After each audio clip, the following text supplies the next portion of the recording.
Welcome back to Foxborough. Time now for our Sprint virtual coach question.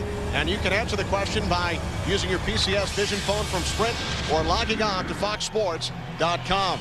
Today's question, which will be the last undefeated team in the NFL? But Darryl, which team will it be? Indianapolis, Kansas City, Minnesota, or Carolina?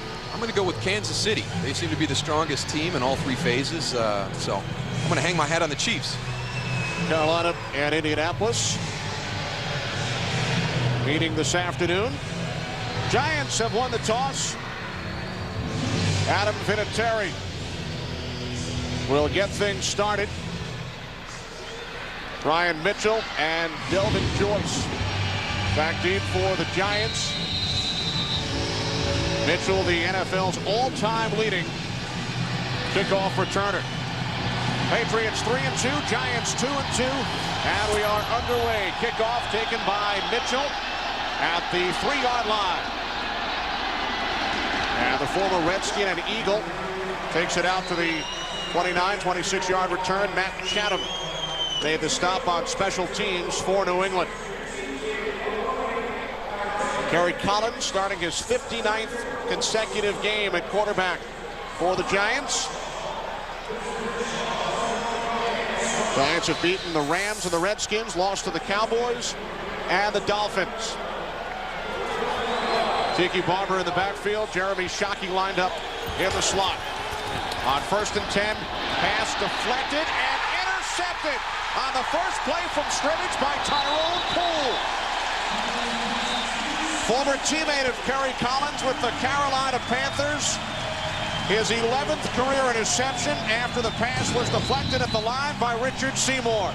That's the risk you run when you throw the quick passing game. The defensive linemen in the NFL have become so good recognizing that and getting their hands up in the throwing lane. The ball deflects off of Richard Seymour, and Tyrone Poole is able to make the play on the ball. Jim Fossil emphasized turnover ratio all week long. It has been a big problem for them all season. They're not creating them, and they're giving them away. And to open the game after you preach that all week long to your team has to be very disturbing to Jim Fossil. Giants turned the ball over 4 times last week in the loss to Miami, 3 times in the first half. They are now -4 for the season. Patriots begin from the Giants 28. A handoff to Michael Cloud getting the start in the absence of Antoine Smith. Mike Barrow made the tackle after a gain of just 1. Cloud making his first start as a Patriot, gained 73 yards last week in the win over Tennessee. Tom Brady, Super Bowl MVP 2 seasons ago, led the league with 28 touchdown passes last year. Woody now at left guard. Patriots have been forced to shuffle the offensive line all season long. Cloud in the backfield. Patton and Brown, the wideouts. Tight end is Christian Fourier. 2nd down and 9. Patriots spread the field. Cloud up the middle. First down and more. Down to the Giants' 14-yard line before he was finally brought down by Sean Williams and Mike Barrow. Gain of 13 for Michael Cloud. Well, look for the Patriots to focus onto the left side. You saw that on the first running play to Mike Cloud. This time it's a draw that's going to break straight up the middle and then out to the left. They have Damian Woody and Matt Light there. That is the dominant side of the line of scrimmage. They're going to get a heavy dose, the Giant defense is, to their right side today. Cloud, the all-time leading rusher at Boston College. Spent his first 4 seasons in Kansas City from the 14. And Brady's pass is short, intended for the rookie out of Texas A&M, Bethel Johnson. Bethel Johnson, a guy who's really grabbed Bill Belichick's eye on special teams, now getting an opportunity to get into the mix offensively as a wide receiver also. So he has the speed and the big play ability. And now in this area of the field, the tight end has become the focal point in the red zone. They've got Christian Fourier. It'll be interesting to see if that's a guy that Tom Brady will try and get the ball to in these situations. 3 wide receiver set. 2nd and 10 from the 14. Penalty marker. This is Cloud inside the 5 down to the 3-yard line, but there is a flag. Cloud gained 11 on the play, but it's coming back, says referee Bill Carollo. We've got a holding call, which is going to drive Bill Belichick crazy, because on a screen pass, there's no reason for a holding. 63, offense, 10-yard penalty. Second down. Joe Andruzzi, New York native from Staten Island, the Patriots right guard. You want to invite the rusher up the field, and then you get the opportunity to release and get into the screen. So no reason for Joe Andruzzi to be holding in that situation, because you want to entice the defensive line, make them think that they're going to get pressure on the quarterback, and then slip out into the screen. 10-yard penalty, setting the Patriots back at the 24-yard line. Giants won the toss, and on the first play from scrimmage, Kerry Collins intercepted by Tyrone Poole. Brady on 2nd and 20, looking to set up the screen again. Incomplete, intended for Cloud. Well, you got to slow him down a little bit. That time they kind of turned Keith Hamilton free. Mike Cloud had to give him a bump before he released into the screen. That slowed him down without the opportunity to get in any type of a rhythm. And the reason you're seeing the screen passes now, here's Keith Hamilton. You'll watch him as he comes up. He's going to come clean. Mike Cloud is going to be forced to give him a bump before he releases. That throws off the timing of the screen. They're trying to take advantage of this aggressive New York defense. The screen was a big play for the Dolphins last week. 3rd down and 20. Brady out of the shotgun with time. And now he looks for the tight end, Fourier, who could not hold on. And there's a missed opportunity early on for the New England Patriots, and it's penalties in the red zone, and that's what has bothered Bill Belichick. When he looks at the inconsistency of his football team up until this point, a lot of it are things that are within their control, and penalties is one of the big things. Last week, the same situation as Jim Fossil talked to his team about not having penalties, and they started the game with a penalty last week, just as the Giants started the game with a turnover after they were talked about it all week by Jim Fossil. Adam Vinatieri missed 2 field goals last week. Very uncharacteristic. This a 42-yard attempt. And it is wide to the left. Vinatieri, Super Bowl hero 2 years ago, has missed 4 out of his last 5 attempts. Fox NFL Sunday is brought to you by Southwest Airlines. Friendly nonstop service all across the country. Southwest Airlines, a symbol of freedom. Back in Foxborough, Giants turn the ball over. Patriots then miss a 42-yard field goal. Giants get the ball back on their own 32-yard line. Very fortunate for the Giants. I mean, you have all that negative happen to you in the beginning of the game, and that's one of the things that Tiki Barber addressed when he was outspoken this week, and we'll get back to that a little bit more right after this play. Giants have 2 tight ends in the game, Jeremy Shockey and Marcellus Rivers.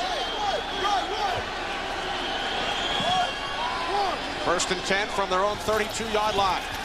And Collins complete to Amani Toomer. And you talked about Toomer in the open, Darrell. Gain of 10 on the play. And they come back to the same play that they ran in the first play of the game with an interception. But Tiki Barber, when he talked about the team underachieving, one of the things that he felt they lacked was game toughness. And I asked him about that, and he said the definition of that is being able to take advantage of opportunities during the game and capitalizing on mistakes. And the Giants did that. The defense comes out. They overcome the adversity of that opening drive. Now it's the offense's turn, and we'll see if they've increased that game toughness that he wanted to see him have. Tiki lost the football. Matt Chatham takes it in for a touchdown. Giants have run 3 plays. They've turned it over twice. A 38-yard return for a touchdown by the backup linebacker, Matt Chatham. Unbelievable that you can go into a football game and have your head coach talk about all the things that you need to work on, and 2 of the first 3 plays of the game are exactly what he was concerned about. Tyrone Poole comes up, puts his helmet right on the ball, knocks it loose. 2 huge plays in the beginning of this game. What they wanted to do was set the edge against Tiki. They know he's an outside runner and he likes to bounce. Number 37, after the touchdown, will enforce the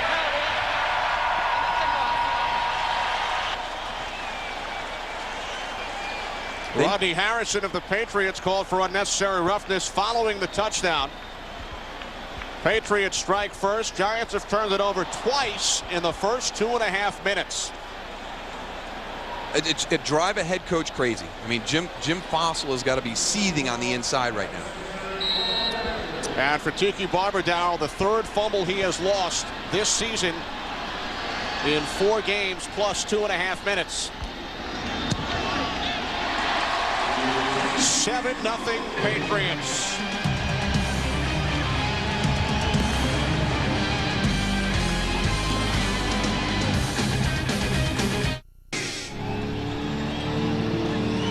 New England Patriots +7 in their 3 wins. Today, +2. Giants have turned it over twice in 3 plays. After Jim Fossil all week long emphasized turnover ratio as the #1 point to his club this week. And let's see about the game toughness that Tiki Barber talked about, and him being the guy responsible for that turnover.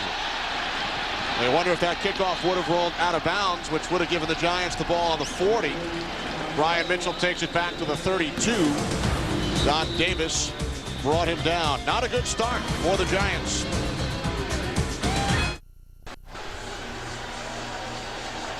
Tiki Barber, 4 fumbles this season. He's lost 3. Darryl, what does it do to a huddle when a team turns the ball over twice so early? Well, the good thing is it's early in the football game. The one cost you a touchdown. Your defense came out and made a stand and didn't allow any points to be scored, but it's in the back of their heads right now. Something they were talked to about all week, and it's raised its head again in the early part of the game. Well, this is the Giants' 4th play from scrimmage, and Collins' pass is caught by Jeremy Shockey for a gain of 6. Out to the 38-yard line. Well, after the touchdown on that fumble recovery, you're going to see Bill Belichick taking notes. What he does during the course of the game is he's tracking the flow and the things that the players are doing wrong. When Rodney Harrison committed that penalty after the touchdown, he's going to get that note. He's going to address his team at halftime about the things he is unhappy with as the game has progressed. And he took very copious notes last week during the win over Tennessee. Almost had to find another piece of paper for the amount of penalties they had. Penalty markers on 2nd and 4.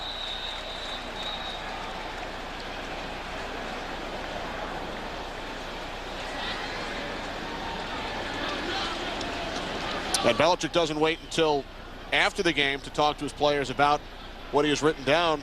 He told us that he went in at halftime and checked his Prior to the notes. snap, false start, 21, offense, 5-yard penalty, still 2nd down. Well, it's so important for a football team to know what's going on during the course of the game. You're so focused on your job that you kind of lose sight of the big picture. And you've watched film, but you know that during the course of the game you're going to see different things. There's going to be the way the flow is going that you're not aware of. And it's very smart for Bill Belichick to get those things down on paper and address his team at the break. 2nd down and 9 following the penalty. Collins' pass is caught by Marcellus Rivers. 6th career reception for the 3rd-year tight end, and it's good for a 1st down, a gain of 27 yards. A guy who will be overlooked in the offense today. When you're talking about Ike Hilliard, Amani Toomer, and Jeremy Shockey, Tiki Barber, very easy to overlook Marcellus Rivers. What a nice throw by Kerry Collins, too. On the back shoulder, Teddy Bruschi has his back turned to the play. That allows your receiver to make the catch on the ball. A perfect spot throw by Kerry Collins. Giants in Patriots territory for the first time from the New England 40. Collins complete to Barber. Met immediately by Matt Chatham. After a gain of 4, Chatham with the Patriots touchdown. We check in for the first time with James Brown. Hey, Kenny Albert, here's a guy Darryl will know won't be overlooked. Eagles attempting an onside kick on the opening kickoff. Alertly picked off and recovered by Randall Williams. He takes it 37 yards to pay dirt, and it's the Cowboys smartly on top of the Eagles. 7-0 back to Kenny, Darryl, and Tony. You're not going to fool the Dallas Cowboys anymore. They're a disciplined football team. I guarantee you Bill Parcells warned them about something like that this week. Here's Barber down to the 30. Well, it worked on opening day in 2000. Andy Reid going with the onside kick in Dallas, and that time the Eagles recovered.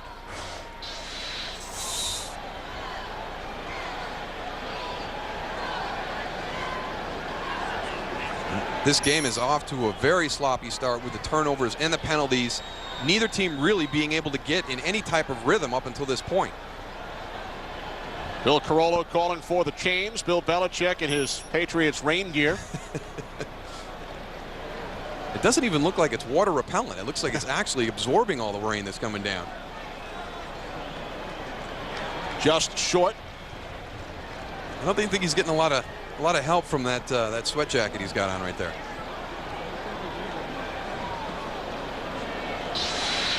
Bill Belichick, of course, a very familiar sight to Giants fans. Spent 12 years with the Giants. First as special teams coach, then linebackers coach. Took over as defensive coordinator during the Giants' championship seasons. They won 2 Super Bowls with Belichick running the defense. He's faced the Giants twice as a head coach with Cleveland, lost both times. The Giants didn't have the weapons they have right now offensively that he faced at that time. Nope. 3rd and inches. And Tiki Barber spins, picks up the first down. Down to the 26, gain of 5. Tiki Barber has got 2 hands on the ball when he is going through the contact zone. He's already put that one on the ground. And what that's going to do, it's in the back of his head. He's not going to be the same runner until he regains his confidence that he has got that ball secure. You see him right there. Both hands on that football right there. There's no way that thing's coming loose this time. So a new set of downs for the Giants. From the Patriots 26. Collins lobbing one up for Shockey, who makes the catch. Jeremy Shockey, 11 receptions last week against Miami. A 23-yard pass play, setting up 1st and goal. Jeremy Shockey last week having statistics that were equal to what he'd done the 3 previous games. And here's another guy that it's important to get into the flow of the game early. You saw his reaction after the catch. He's kind of the emotional spark plug for this Giant offense. The more you get him involved in the game plan, get some balls thrown his way, he's going to continue to impress during the course of the game. The tight ends, Rivers and Shockey, have been the deep threats, combining for 50 yards. Nowhere to go for Tiki Barber. Teddy Bruschi, the first Patriot to reach Barber. 2nd and goal from the 4 coming up. Well, right now we're seeing an example of the mental toughness that Tiki Barber wanted to see his team show during the course of the game. They'd start off just as poorly as you possibly could with the turnovers. Now they've put together a nice drive right here, an opportunity to put themselves right back into this football game, and that will go a long way for the mentality and the mindset of this team. Kerry Collins, Darryl, 5 for 5 since the interception. Shockey in the slot. 2nd and goal. Collins to the end zone looking for Toomer. And he was out of bounds.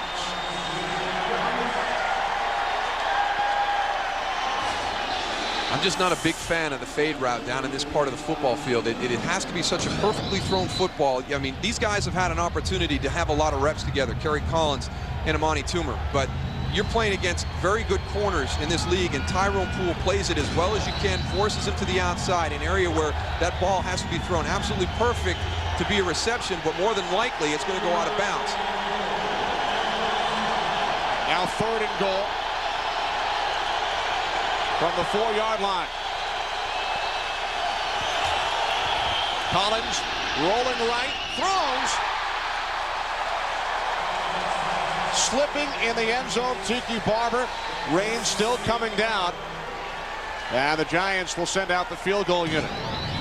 The Giants, a real well-designed play. They go empty, but they move the pocket out to the right, anticipating the pressure up the middle. Kerry Collins throws that a little bit behind Tiki, and as he goes to stop, he loses his footing. If he gets that ball out in front of him, that's an easy touchdown.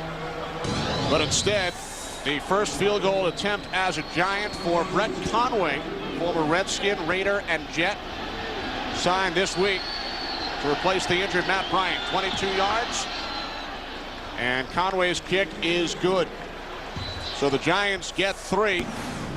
Did not turn the ball over on that possession and trail the Patriots by 4.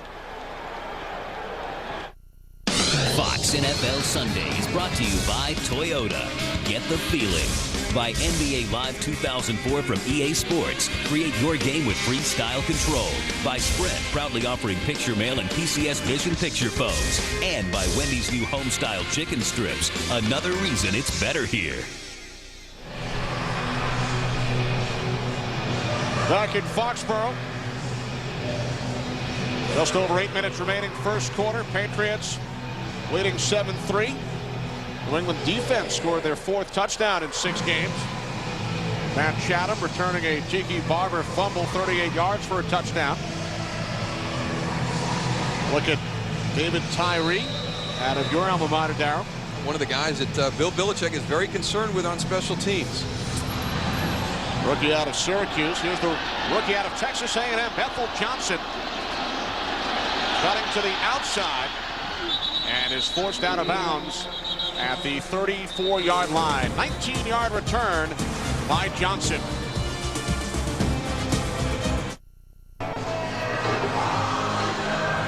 Welcome back. Some raindrops on the lens. Patriots on top, 7-3. Well, baseball's postseason continues at 4 Eastern, 1 Pacific on Fox. Game 5 of the NLCS, the Cubs and the Marlins, followed by Game 4 of the American League Championship Series, the Yankees and the Red Sox. Sports' biggest month of the year continues today, only on Fox. Patriots start from their own 34-yard line. 3 wide receivers. Patton in motion. Takes the handoff from Brady. And the former Giant David Patton gains 4 out to the 38-yard line as we check in for the first time with Tony Siragusa. Tony? I thought maybe you guys forgot about me down here. It's raining, it's cold, it's an awesome game though, and the weather's getting better. A little slippery out here, as you can see. Tiki Barber slipping in the end zone. He has the right shoes on. I'm not going to be one of those guys that shows you the shoes. Everybody knows what a cleat looks like. But I'll tell you what, who I was really impressed with the Giants offensive line. They're doing a great job of communicating on the offensive line, pointing out who they have. I think all the confusion about who they have is pretty much in the bag. But back to you guys, and I'll let you know if it's the weather gets any worse down here. All right, Tony, 2nd down and 6. Everybody out for the Patriots. And Brady's pass is dropped by Bethel Johnson. 3rd and 6 coming up. Huge day, Darrell, of course, in the New England area. Just 21 miles from Gillette Stadium, Fenway Park. Game 4 tonight. Yeah, I don't know if there's a better place to be this weekend. We had a great game yesterday. We've got the football game this afternoon, another baseball game tonight. So just a great time to be in this area of the country. Controversy on the field in Game 3 yesterday. Controversy out in the Yankee bullpen. What will happen tonight? 3rd down and 6. Patriots have to get to the 44 for a first down. Brady slips a bit, and then his pass is caught for a first down by Troy Brown. Penalty marker as Brown got out to the 48-yard line. Looks like it's coming back. Troy Brown not very happy about how many times he was throwing the ball over the last couple of weeks. Well, when you have the type of seasons that Troy has had, you're going to get some Pass double interference. coverage. 81, offense.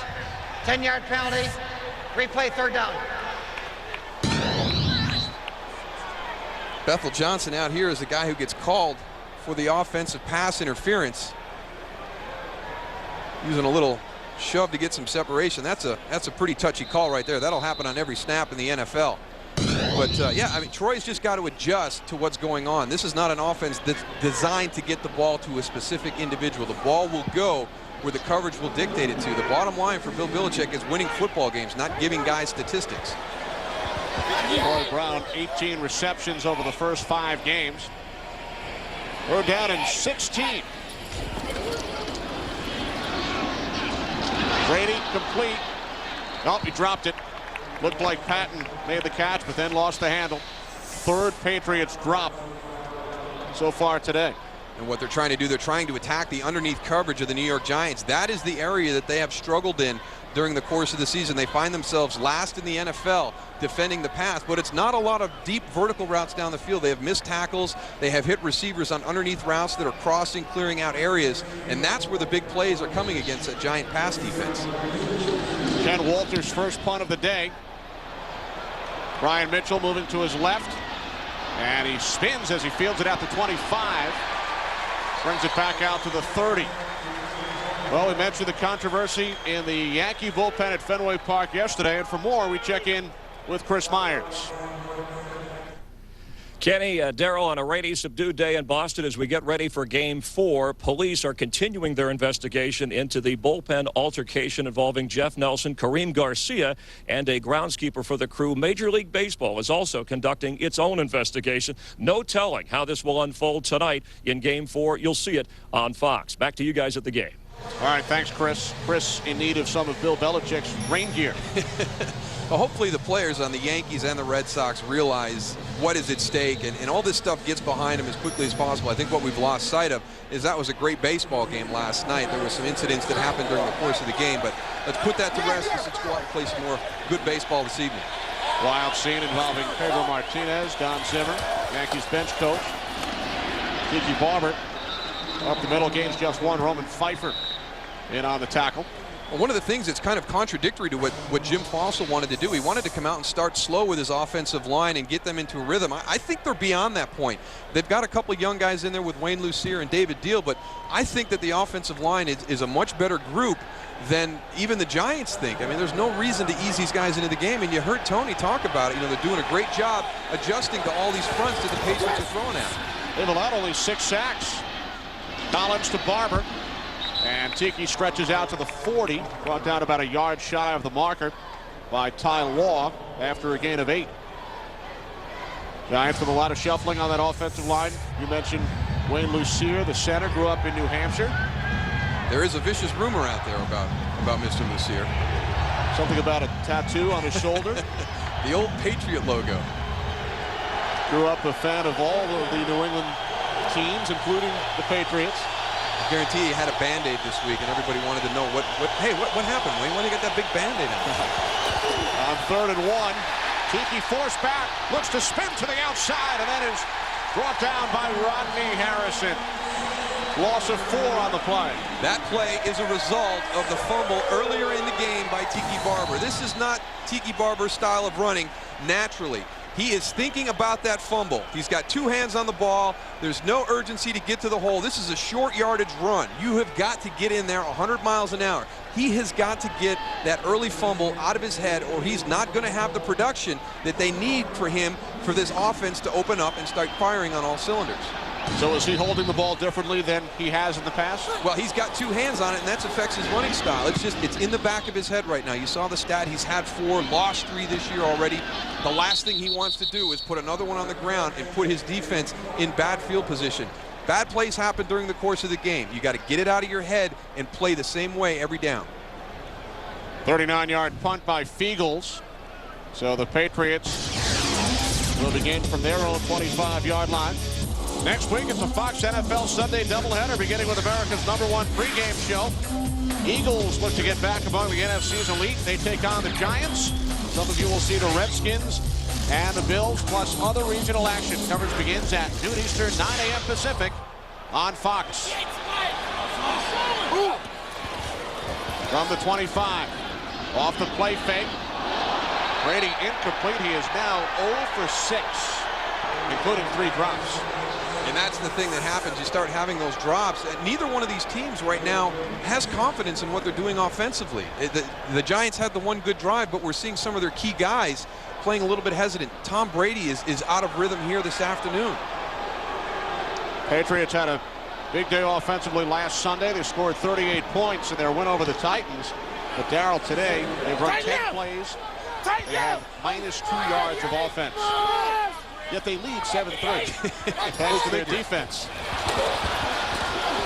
Here's Michael Cloud, penalty markers, as Cloud gains 4 out to the 29.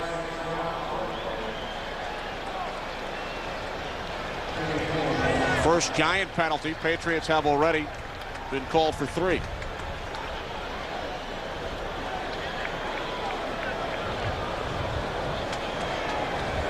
Offside, defense, 75, 5-yard penalty, replay, 2nd down.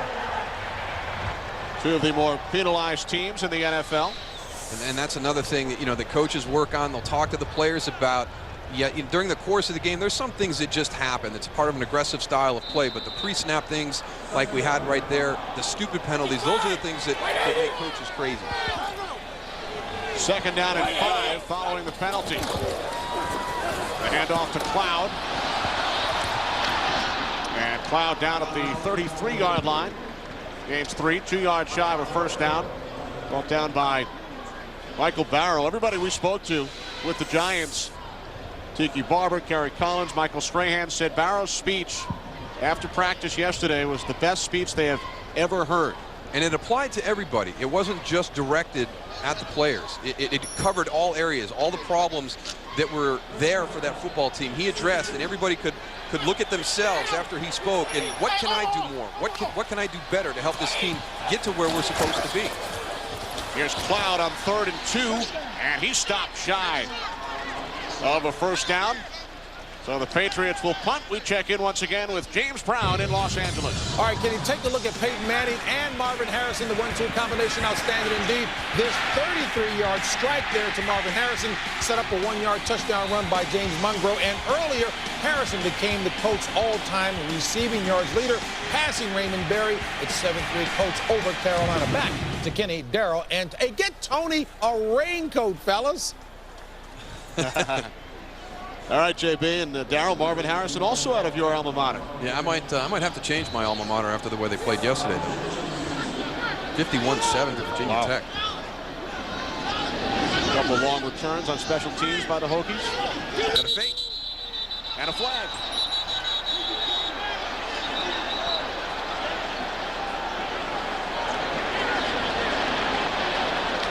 Multiple flags. Prior to the snap, false start, 66, offense, 5-yard penalty, still 4th down. Penalty called on the long snapper, Lonnie Paxton of Snow Angel fame in the playoffs 2 years ago. I thought the center couldn't be offsides. Was he playing center on that? Did he tweak the ball a little bit trying to draw him offsides? Must have been trying to lure the defense by popping his head up quick or flinching the football. Wait. I don't know why he'd want to do that on the fake, though. And now Walter back at his own 15-yard line.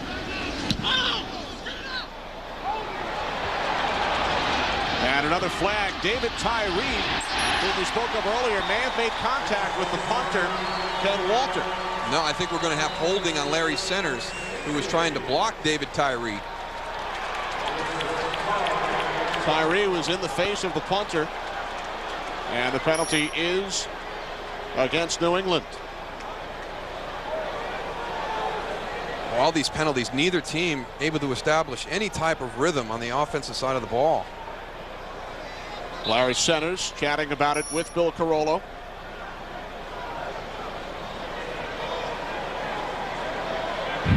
Holding, 31, offense, prior to the kick, 10-yard penalty, replay 4th down. So the Patriots will try for a 3rd time. Larry Centers is going to be out here blocking against David Tyree. He gives him the upfield move and then breaks hard inside. That's a good penalty by Larry Centers, because if he doesn't hold him, David Tyree is going to block that kick. Now, there's a penalty that the coach will look at on Monday. He's not going to be happy with it, but it stops the punt from being blocked and changing the momentum of a game. So I'm sure Bill Belichick will be writing that one down, but maybe not as dark as some of these other penalties that they've had this half. Perhaps in pencil. He can erase it at some time. 5 New England penalties, end-over-end punt. And Mitchell lost it and then looked to bring it back in. Giants football at the 40-yard line. Well, Tiki Barber talked about the leaders on the football team stepping up and starting to play in a way that would lead by example. We've seen him put a ball on the ground. Brian Mitchell, I mean, I can't remember the last time I saw him misfield a punt. And, I mean, the weather is not nice this afternoon, but everybody's playing in it. They've got to adjust and start concentrating a little bit more. I mean, this is something you never see from Brian Mitchell. He's got himself in good position, just a little bit short getting to that catch. On 1st down, the give to Tiki Barber. And Barber out to midfield, close to a 1st down. We also saw Tiki slip in the end zone. We've seen the Patriots drop 3 potential receptions. Slippery field, slippery football. Yeah, Tony Siragusa out there like it's 80 and sunny. It's beautiful down here. I don't know what you guys are talking about. You're just happy because you're staying cool. You're right. You're right. You know, I was looking, Darrell, at Tiki Barber. Looks like he is putting both hands on the ball until he gets to the line of scrimmage, and he releases one hand. And really concerned about that ball, just like on that one right there. Yeah, but he's got to start pulling it away because it's starting to affect his running style. And Tiki's a guy, and the Patriots are concerned about his ability to get on the edge and have a big run, but he's not going to be able to do that with both hands on the ball all the time. So like you said, Tony, go through the contact zone with that ball protected, but once you get out into the open field, you've got to get that ball on the outside arm and let your natural abilities take over. Tony, leading up to the Super Bowl when you were with the Ravens and you played the Giants, was there much talk that week about trying to knock the ball away from Tiki? Well, we knew that he was a guy who had the potential to fumble. You know, when you have a defense like we had, you just wanted to go out there and do whatever you had to do. I mean, it wasn't like we just concentrated on Tiki. Actually, we hope that they gave it to him a lot more than they did in the Super Bowl. Well, whatever you guys did certainly worked. I think I don't think there was many offenses did that year against Tony's famed defense from the Ravens of 2000. Thanks, Moose. I appreciate that. Tony even got his hand on a Collins pass in that game. Had a tip pass. 2nd and 5 for the Giants from the 38. And the toss to Barber. No gain. Brought down at the line. Willie McGinnis and then Tyrone Poole came in to finish him off. 3rd and 5 coming up as time winds down in this first quarter. Giants 2 turnovers the first 2.5 minutes. An interception and then a Barber fumble returned for a touchdown by Patriots linebacker Matt Chatham. First score of Chatham's career. Brett Conway then kicked a 22-yard field goal for the Giants, who are on the move once again. 1 quarter of the books from Foxborough. It's the Patriots 7 and the Giants 3.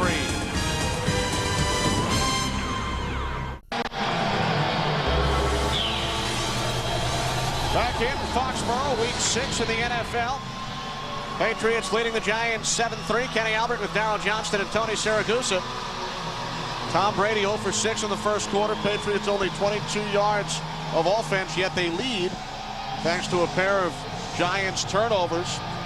First 2.5 minutes, Giants offense now facing a 3rd down and 5. They have to get to the New England 33 for a first down.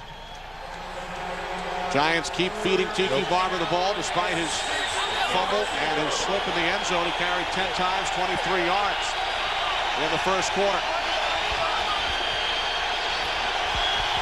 Collins out of the shotgun. Giants have Shockey lined up in the slot.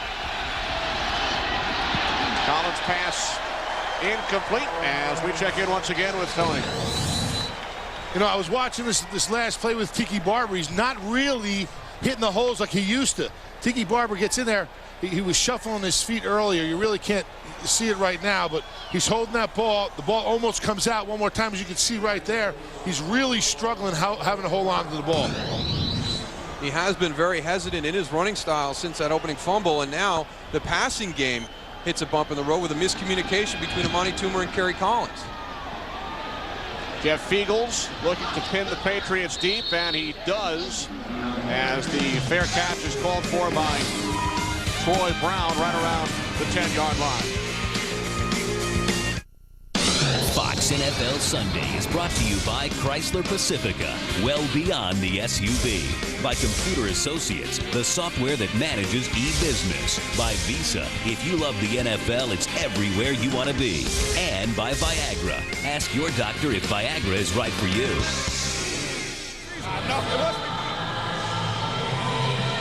New England Patriots leading the New York Giants 7-3. Patriots take over on their own 10-yard line. Only 22 yards of offense for the Patriots so far. Tom Brady is 0 for 6, and remember, that's against the last-ranked pass defense in the NFL. Yeah, 3 of the previous 4 quarterbacks have come in and thrown for 300-plus yards against this Giant defense. So I think in the beginning of the game, Bill Belichick felt that was his best matchup, but he might have to change a little bit right now. Tom Brady's not in a rhythm. The weather may be playing a determining factor in that, but it might be time to try and get Mike Cloud involved in this game.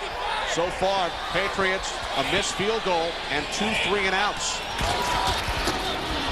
Give his to Cloud, and Cloud takes it out to the 14-yard line, gain of 4 on first down. Michael Strahan made the tackle. And that's what you have to do. You have a plan coming into the football game, and if it doesn't work at that point, you've got to be able to adjust. And Bill Belichick is one of the best coaches in the NFL at changing things up during the course of the game, bringing in a package that the opponent hasn't seen, and watching the flow of the game and taking advantage of his opponent. On 2nd and 6, Cloud is pummeled in the backfield. Strahan again. Loss of 5 on the play. Michael Strahan is in the backfield almost to take the handoff from Tom Brady. And this is a guy, you got to get across his head. I mean, Tom Ashworth, he has got to get across Michael Strahan and cut him off. He needs to go say he's sorry to Mike Cloud on that one. The difference in Michael Strahan, we had him a couple weeks ago against Washington. Talking to him then and talking to him on Saturday was night and day. He was really, really fatigued. He said the bye week was huge for him to be able to recover and get his win back. Says he feels refreshed. Low snap. Brady on 3rd and 11. Penalty marker. Tight end Fourier out to the 16-yard line. And this the 6th New England penalty. Holding, 72, offense. Half the distance to the goal.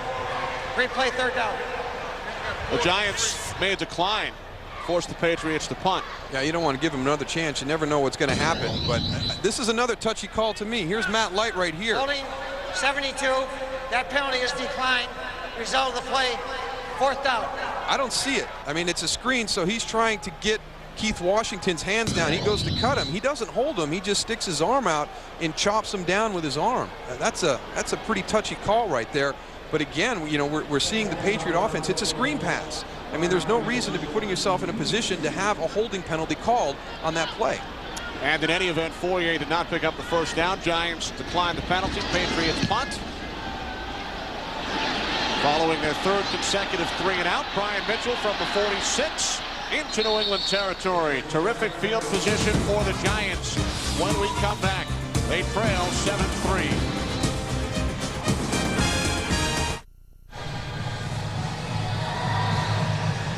Back in Foxborough, Patriots leading the Giants 7-3.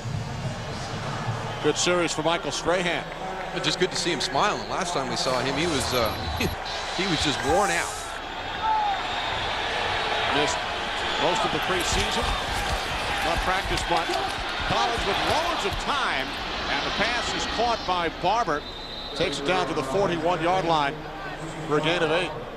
Well, Darryl, Jim Fossil emphasized all week long in the newspapers. We talked to him yesterday. Turnovers, turnovers, turnovers. They turned it over twice in the first 3 minutes. But they've stayed in the game, and they've shown that game toughness that Tiki Barber questioned about this football team up until this point during the season. So they're doing a good job right now. This game is in the balance, waiting for somebody to take control. That's the next step for the New York Giants.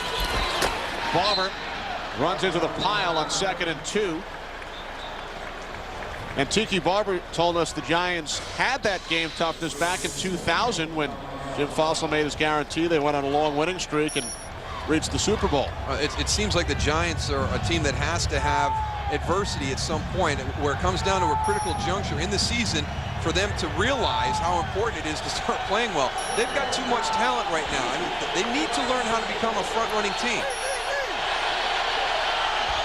3rd down and 2 from the 41. Intended for Ike Hilliard. Penalty marker. Rodney Harrison on the coverage. It's against New England.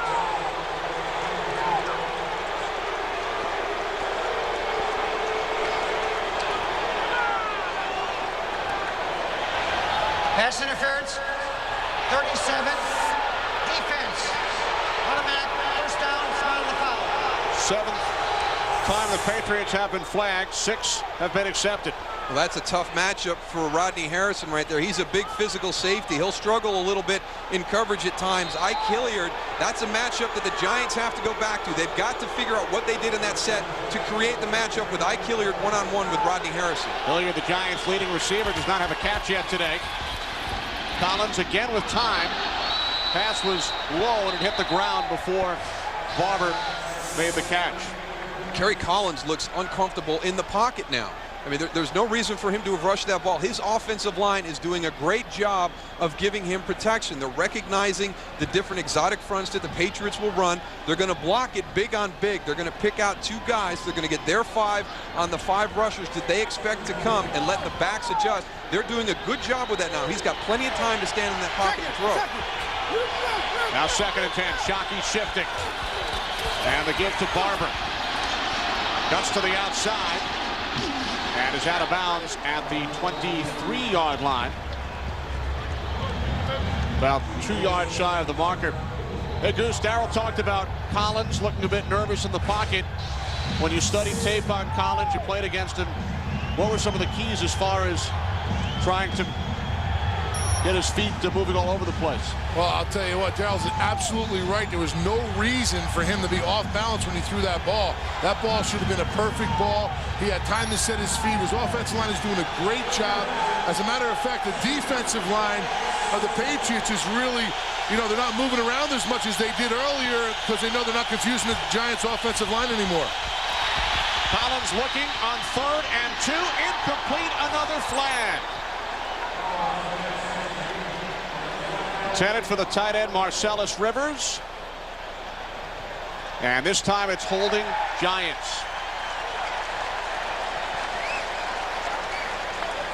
We're seeing a lot of the guys slip out on the football field today, and I think what Tony's saying, that advantage goes to the offensive line. The defensive line can't get that big first step that they need to have to beat somebody off the ball in their pass rush. Holding. 62. Offense. 10-yard penalty. Replay 3rd down. Field very muddy, not only due to the rain, but there was a soccer game here late yesterday afternoon. Getting a little bit of double duty, but the offensive line of the Giants is you know, that was not a good call either. I mean, right now the officials have got to stop, put the flags in your pocket, let these guys play the game. Some of these calls are too touch. Let these guys play the game. 3rd and 12. Giants have to get to the 22 for a first down. Collins slipped a bit and then takes off, looking for the marker. He's going backwards. Taken down back at the 29 by Dan Klecko. 7 yards shy. And the Giants send out the field goal unit after Collins was tackled at the 29-yard line. All right, when you play against the Patriots, the one thing that everybody's worried about is that pressure package. But in that situation, the Patriots only rush 4. They drop everybody back in coverage. Kerry Collins has nowhere to go with the ball. Ty Law, who just did a great job fighting through an injury last week, he's going stride for stride with Amani Toomer. Here comes Teddy Bruschi in with a little bit of help. This will be a 47-yard attempt. New York. First, the Giants call timeout. Brett Conway hit from 22 earlier. So Conway to attempt a 47-yard field goal when we come back.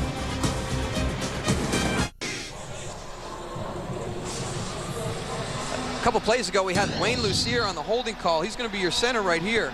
You take a look at it. I mean, he does everything right. He's got a little bit of jersey, but he's inside the framework, and he lets it go right there. The holding didn't prevent Roman Pfeiffer from getting to the quarterback. I'd like to see the officials keep the flags in the pockets and let these guys start playing, get into some type of rhythm in this game. It's a 47-yard attempt. And Conway's kick is wide to the right. No good from 47. Conway signed this week to replace the injured Matt Bryant, out 3 to 4 weeks with a strained hamstring. Well, baseball's postseason continues today on Fox. Game 5 of the NLCS. Cubs 1 game away from advancing to the World Series. They lead 3 games to 1. Yankees leading the Red Sox 2 games to 1. Game 4 tonight from Fenway. It's all coming up on Fox. Hopefully they're going to have a game at Fenway tonight. Rain clearing up a bit. Still about 5.5 hours till first pitch. It's beautiful down here, guys. Thanks, Goose. Brady looking for Bethel Johnson, and Tom is now 1 for 8 on the day. The big thing there is you send a message up until that point in their passing game. Everything was short. underneath the coverages. You've got to soften up that defense, and the way you do that is when you get that one-on-one matchup on the outside, take a shot down the field. And Tom Brady talked about knowing the situation on the outside. When was a good time to take a shot? And right there, that's one of those ones he has to do to send a message to the defense. Now 2nd and 10, 3 wide receivers set from the 37-yard line. Here's Cloud. We should remind the viewers, Patriots are without not only starting running back Antoine Smith, but their 3rd wide receiver, Deion Branch, is out today. Backup tight end, Daniel Graham. So 3 key players at skill positions on the Patriots offense are not in uniform. And everybody has talked about the defensive side of the ball up into this point, but neither side is immune from this injury bug that's going around this team. And they've done a great job up until this point of overcoming those injuries. Now the backups are starting to gain confidence because they're on the field so much. Look at offensive coordinator Charlie Weiss, who has also been forced to shuffle the line. This is the first time Patriots have the same 5 starting at the same positions in consecutive games. Brady on 3rd and 7. Pass incomplete, intended for Larry Centers. Honey Jones on the coverage. 4th drop by the Patriots today. And that's a big problem for Tom Brady, because here's a guy looking for anything to try and build momentum, and when your guys are out there dropping the footballs, it just, you're out of sync. Now they're not making the plays when the opportunities are there. And they have got to find out something to do, because we're not talking about shots down the field all day. They have dropped passes underneath. He has missed receivers underneath. And for the 4th consecutive possession, Darrell, Patriots go 3 and out. Well, that ball just stopped in the air. Does take a bit of a New England bounce and is down at the 29 as we check in once again with JB. Hey, Kenny, and here's a Philadelphia bounce, if you will. Take a look, capitalizing on a 9-play, 55-yard drive. Brian Westbrook, 3rd straight game with a rushing touchdown, all tied in Dallas. And the Buccaneers capitalized on a 16-play, 85-yard drive. Play action, Brad Johnson and Todd Yoder. Bucks on top of the Skins, 7-3 that late in the second. Back to Kenny, Darrell, and Tony. Interesting to see how Tampa Bay responds to that defeat on Monday night, where I know I wasn't the only one around the country that turned off that game when it became 31-14 in the 4th quarter. I'll admit it. I missed it. How about you, Goose? I was watching. One of the few. Out to the 39-yard line, the tight end Marcellus Rivers for a Giants 1st down. Rivers came into the game with 5 career receptions.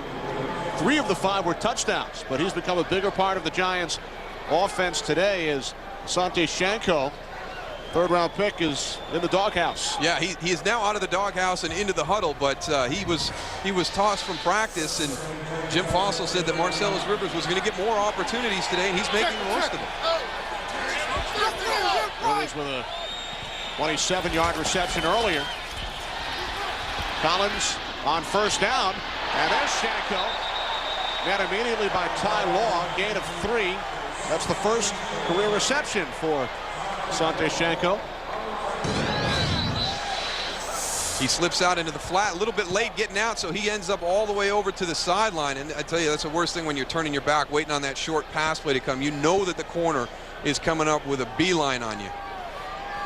So in the doghouse, he's still throwing the football, his 1st career reception.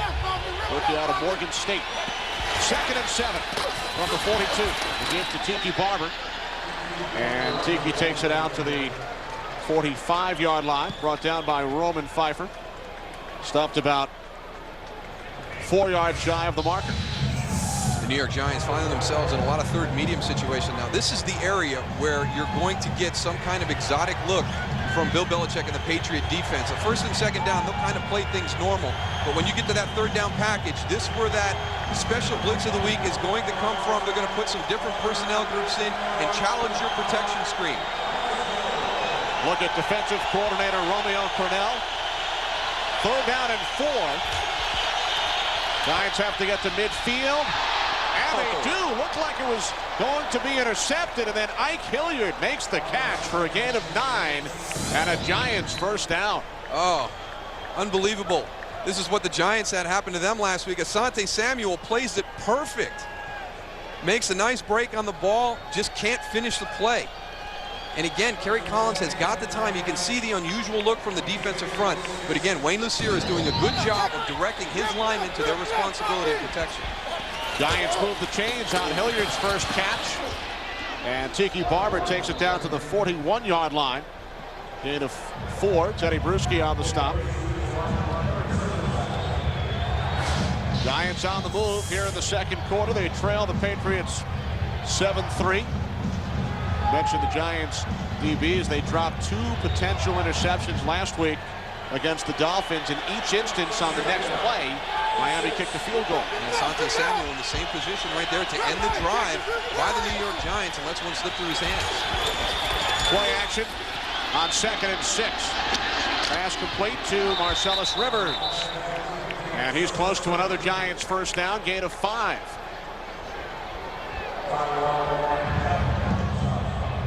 Six completions to the tight ends today. 3 to Rivers, 2 to Shockey, and 1 to Shanko. 6 of Collins' 11 completions. Well, he's throwing the ball underneath, and the Patriots, they're not going to let anybody get over the top on you. So for them to get a deep pass to Amani Toomer, to Ike Hilliard, that's going to be a big challenge. One thing this Patriot defense does not do is give up the big play. 3rd down and 1. Tiki Barber picks up the first down inside the Patriots' 35-yard line. So the Giants, after starting the game 1 for 5 on 3rd down attempts, have been successful on their last 2 on this drive. And it looks as though Tiki Barber now is starting to get back into that rhythm that he would have liked to have started the game with. Tony mentioned about him being hesitant, not hitting the hole at full speed and downhill. And that's what you have to do in a 3rd and 1 situation. That was one of his better runs since that early fumble. From the Patriots' 34-yard line. Play action. Collins with time. And Shockey stopped around the 20-yard line. Tiki Barber now limping off, replaced by Delvin Joyce. Tiki Barber actually got hurt in protection right there. He's going to come out and put a hit on Bobby Hamilton right here. You see him go down and do the chop. He came off limping. If anything, you would have thought he would have hurt his shoulder on that one. That's a good job of blocking by Tiki Barber on the end of the line of scrimmage on a big defensive end. So Delvin Joyce to replace Barber for a couple of plays last week, and that caused some controversy during the week between Jim Fossil and the media. Joyce takes the handoff. Short gain down to the 33-yard line.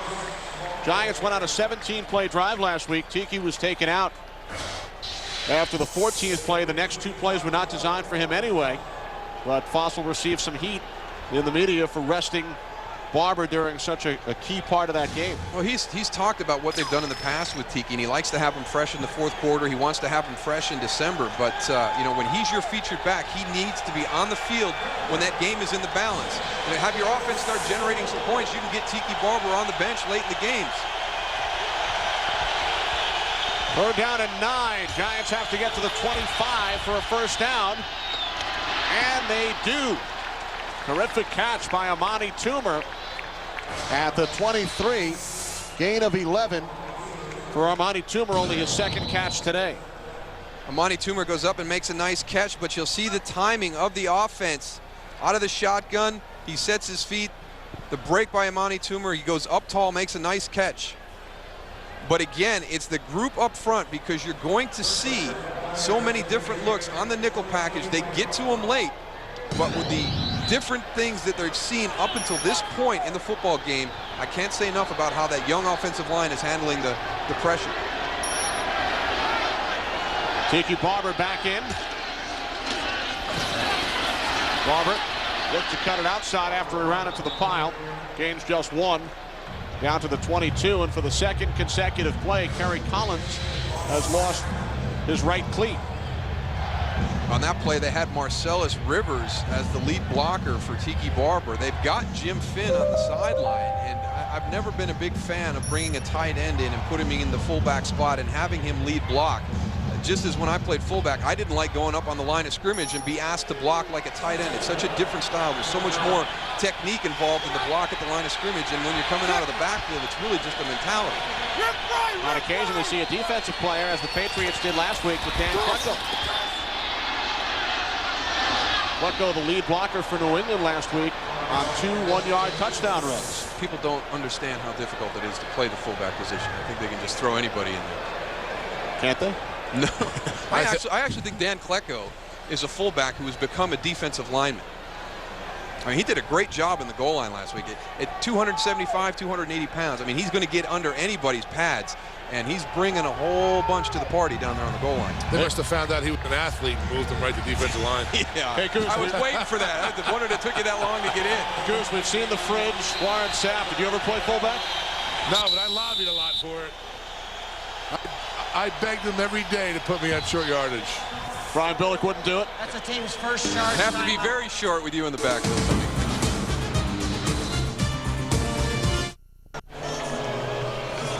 Late second quarter, Patriots leading 7-3 as we welcome you back. And Darryl, despite the 2 early turnovers, Giants have run twice as many plays as the Patriots. Yeah, they've done a great job of weathering the storm, some of that game toughness that Tiki Barber talked about, and they've really controlled the flow of the game. If not for the turnovers, Tony, the Giants would be dominating this football game at this point. I'll tell you what, after the first 3 plays and they had 2 turnovers, looked like all the gas was out of them. I went over to the sideline.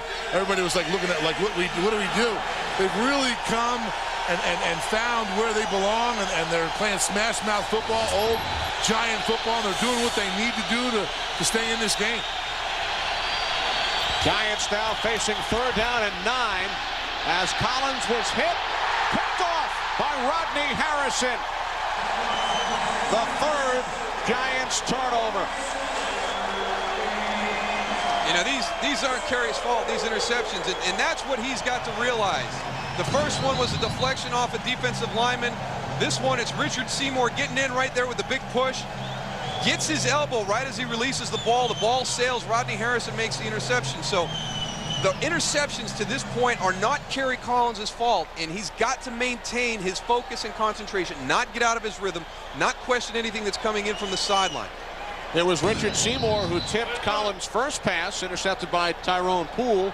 And now Seymour with the pressure again, leading to the interception by the longtime Charger, Rodney Harrison. It's his 27th career pick. And right as we talk about the game toughness of the New York Giants, they come out and commit the critical turnover in that situation. Patriots have gone 3 and out on their last 4 possessions. Keith Hamilton makes the tackle on Larry Centers. Loss of 2 on the play. It's just the inconsistency that is hurting the Giants right now to this point in the season. They will play a football game, and they'll have 4 or 5 critical mistakes during the course of the game. They've already had those in the first half this afternoon. Now the Patriots, Darryl, have exactly 1 first down the entire first half. It was on a 13-yard run by Mike Cloud. Well, I can tell you, they're going to go into the locker room at the end of this half, and there's not going to be a lot of relaxed guys in that locker room, because Bill Belichick knows how fortunate he is to be leading this football game right now. They have not played well offensively, if not for some big plays by Richard Seymour and Tyrone Poole. This is a totally different football game at this time. And Darryl, coming up on our Visa Halftime Report, JB, Terry, Howie, and Jimmy with scores and highlights from around the National Football League on Week 6, plus the new and improved Fox Sports ticker. And if you look at the ticker, you will learn that Tom Brady is only 1 of 8 for 7 yards in this afternoon's game for the Patriots. 2nd down and 12. Brown in motion.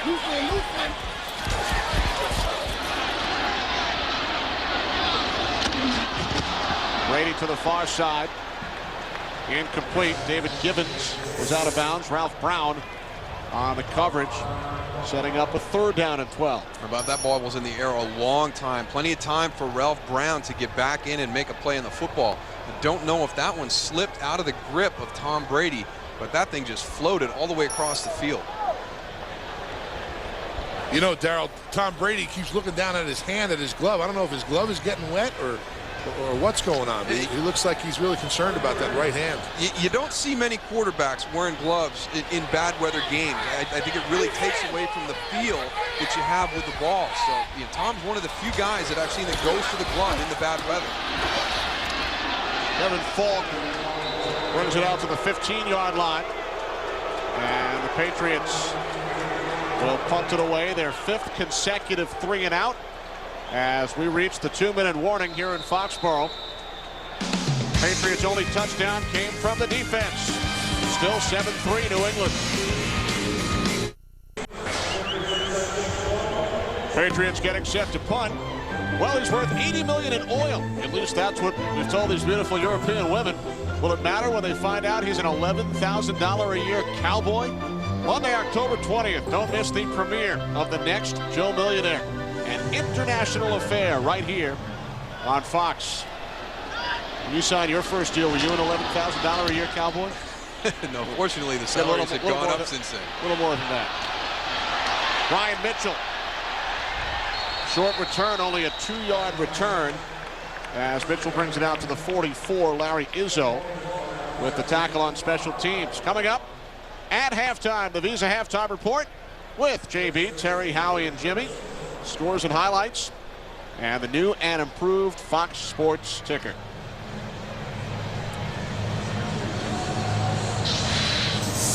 Giants trailing 7-3, but they have dominated in terms of total yards, time of possession. Giants have turned it over 3 times, however. Collins picked off twice. Tiki Barber fumbled. Tiki's fumble return for the game's only touchdown. Both teams have missed a field goal. The inside handoff to Barber. And he spins into Patriots territory, finally brought down at the 40-yard line by Eugene Wilson after a gain of 15. Yeah, he is back now. He has got that play from earlier in the game where he put the ball on the ground out of his mind. We've seen on the last couple of drives, he is running with much more confidence and with a freer style. Giants have 1 timeout remaining from the New England 40. Complete down at the 35-yard line to Jeremy Shockey. 2nd and 5, Giants in the hurry up. Good composure by Kerry Collins here. Plenty of time. No need to burn that timeout. No need to clock the ball. 4 receiver set. Tiki Barber down to the 33.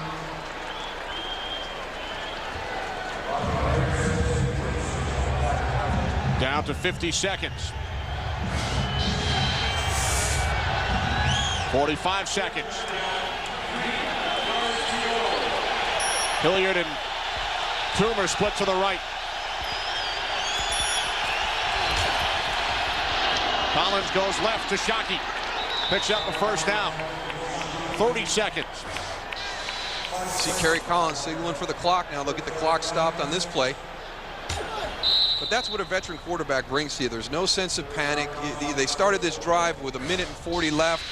A lot of people are probably sitting at home wondering, why aren't they calling a timeout? Why are they clocking it? How come they'll not get to the line of scrimmage faster? But to have that veteran guy in there that knows how to run this phase of the game, they've got plenty of time. 23 seconds is a ton of time to run some plays. Shockey limping back into the huddle. He missed practice the other day with a sore right foot.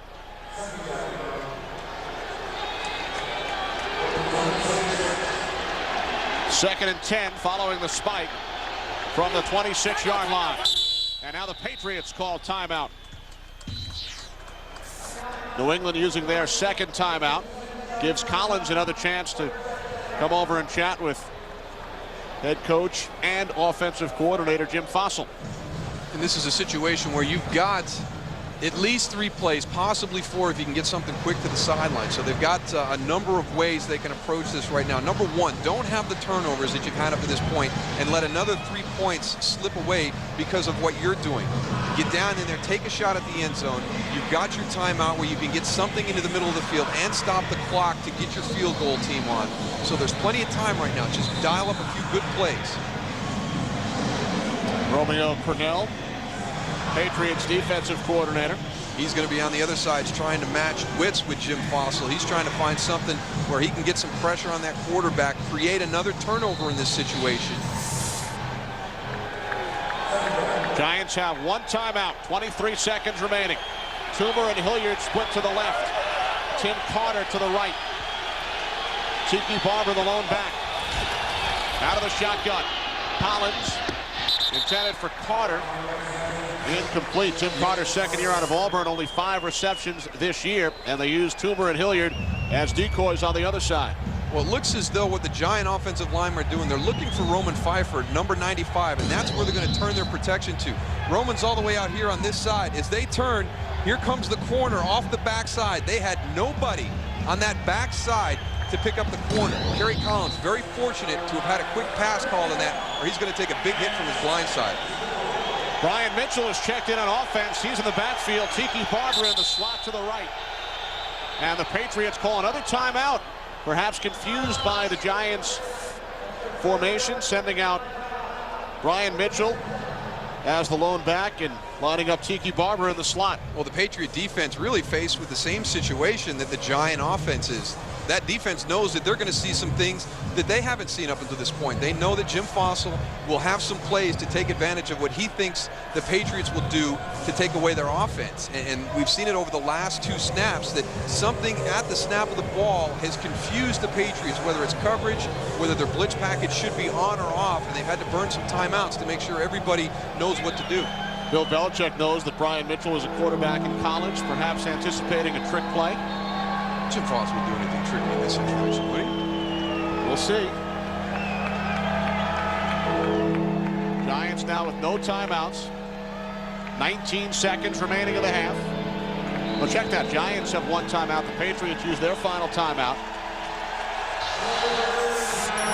And the Giants facing a 3rd and 10 from the 27.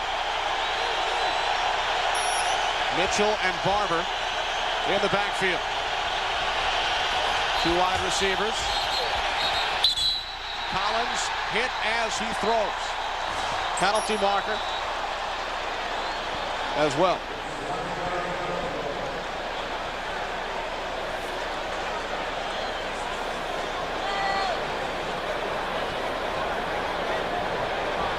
Prior to the snap, false start, 77, offense, 5-yard penalty, replay 3rd down. Luke Pettigrew, the left tackle, the guilty Giant. Well, you're going to get pressure up into the middle here, but then also Tyrone Poole is going to come off of Jeremy Shockey. And what Bill Belichick likes to do is blitz from a coverage look. There was nobody behind Tyrone Poole to help him in coverage. So at pre-snap, when you look out there, there's only one guy. He can't come. He's got to stay in coverage. Those are the situations that Bill Belichick will bring his pressure. That's where the confusion comes with the offensive line and the protection, is because you start to overthink things. That penalty could be detrimental as far as a field goal is concerned, pushing the Giants back 5 yards. Collins on 3rd down, looking for Hilliard, and it's broken up at the last instant by Asante Samuel. Oh, what a nice play by Asante Samuel, because the underthrown long ball is the most difficult play to cover as a defensive back, because you've got your back turned to the ball. The wide receiver is looking back.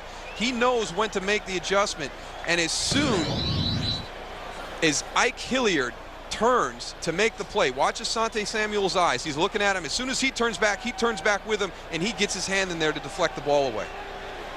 Now, Brett Conway missed from 47 earlier. This is a 49-yard attempt with the wind. His career long is a 55-yard field goal. Conway from 49, short and to the right. Ball looked like it was a little bit waterlogged. Well, Matt Bryant pulled a hamstring towards the end of the first half. Last week, Giants signed Conway, and he's gone 1 for 3, hitting from 22, missing from 47 and 49 as the Giants' problems on special teams continue. Unbelievable, the things that they have faced in their special team units. You sign a long snapper, he goes on IR. You bring another kicker in to compete with your incumbent, he goes on IR. Then he tears his hamstring. You're bringing in another guy who's been out for a while. I mean, what else can go wrong? And that situation has left at least 6 points off the board for the Giants. Giants outgained the Patriots 198 yards to 30. Patriots had the ball for only 9 minutes in the first half, yet they lead the Giants by the score of 7-3. Patriots picked up only 1 first down, but they took advantage of one of the 3 Giants turnovers, scored their 4th defensive touchdown of the year, Jim And the Fossil will Patriots- go in, and he will talk to his team about the importance of securing the football. If they don't turn the ball over, this game is in their favor tremendously at this stage, at the halftime. Now he's going to go in and Chatham with the game's only touchdown. Giants 3 turnovers, 2 missed field goals, and they trail the Patriots by the score of 7-3. What will be in store in the second half? Patriots 3-2, Giants 2-2. New England with a 4-point lead. What will be in store in the second half? Patriots 3-2, Giants 2-2. New England with a 4-point lead. Back in rainy Foxborough as we get set for the second half. Will there be baseball tonight, Darryl? well, they're -1 ground crew, guys, so I don't know if they're going to be able to get it ready. Game 4 scheduled tonight at Fenway Park, 21 miles from Gillette Stadium. Check out the first half numbers. That's amazing. I mean, that is dominance. You know, Howie mentioned it at halftime. 200 yards to 30, 1 first down, but the 3 turnovers. They just kill you. It's the one stat that you can look at every week, and when you look at the turnover ratio or who won the turnover battle during the course of that game, it really cancels out some other productive things. Those ones in the first half generated by the New England Patriots. Richard Seymour with 2 deflections and Tyrone Poole, a big hit on the football. Tiki Barber puts it on the ground. Matt Chatham takes it back for the touchdown. There was the one where Richard Seymour got an arm on Kerry Collins just as he released the ball. Seymour involved in 2 of the 3. Poole involved in 2 of the 3 Giants turnovers.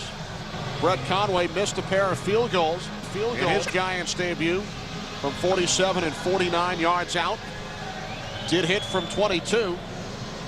And Conway will kick off as we begin this second half.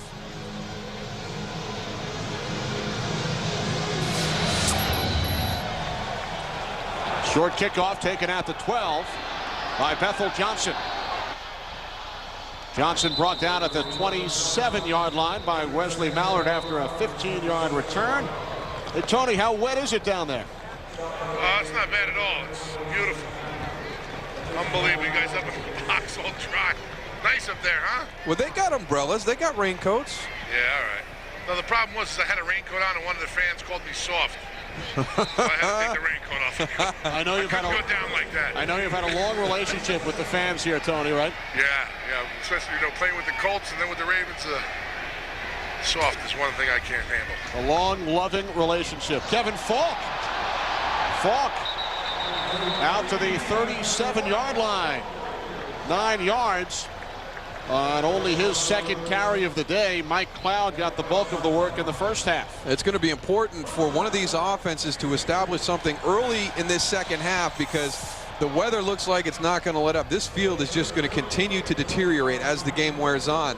So if you're going to need some crucial plays in the fourth quarter, you're going to be in a little bit of trouble. They're in the sloppiest part of the field right now. Darryl, that was the second first down of the game picked up by the Patriots. Here's Falk again. Wrestled down at the 40. Kevin Falk in his 5th season out of LSU. As the Patriots are without their starting running back Antoine Smith, inactive today due to a shoulder injury. So Mike Cloud got the start following his strong performance last week. But Bill Belichick comes out in the second half along with Charlie Weiss with a heavy dose of Kevin Falk. Well, Tom Brady has struggled a little bit in the passing game, and not completely his fault with some critical drops by his receivers. Brady with only his 2nd completion of the game. Added to the former Giant David Patton for a gain of 9. Patriots already have more first downs now in the second half than they had in the first. Well, David Patton does a great job on his release to get some separation. That allows Tom Brady a huge hole to get that ball fitted into him. He made that play on his release against Will Peterson at the line of scrimmage. Giants signed David Patton out of the Arena League 6 years ago. Developed into a starter for New England. Well, 2 first downs on this drive so far for the Pats from the 49. Penalty marker, Will Allen took down the intended receiver, David Givens.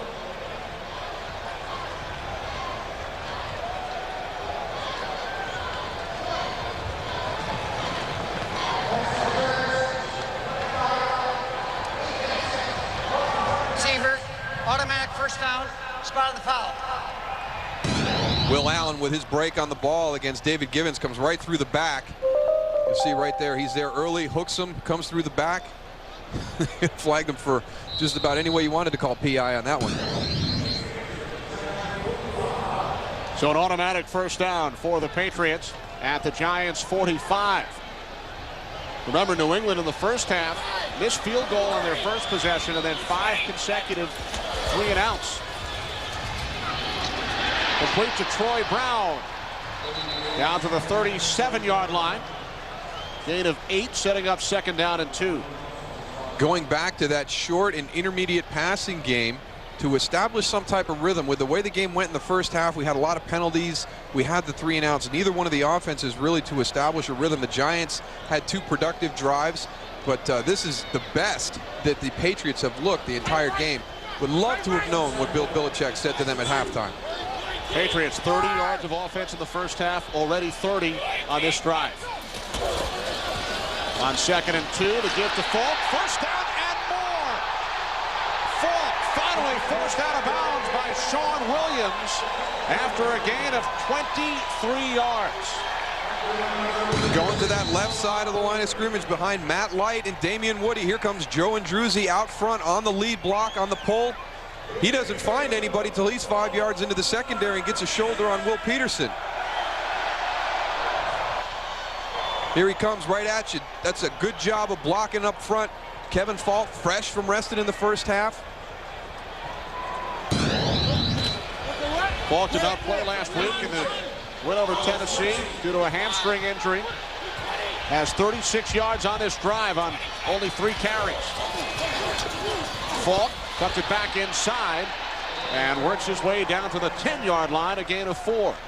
He is cutting very well on this field, too. It is soft. They're getting to the end of the field because we haven't had a whole lot of play in the red zone today. The end of the fields are in still relatively good shape, but that was a great cut. He sold an outside run and then made a sharp cut back to the inside. Really got that Giant defense flowing to the outside. This by far the Patriots' best drive of the day. They're at the Giants' 10-yard line, 2nd down and 6. 3 wide receiver set. Falk the lone back. And the give to Kevin Falk. This time nothing. Cornelius Griffin wrestled him down. 3rd down and 6 upcoming.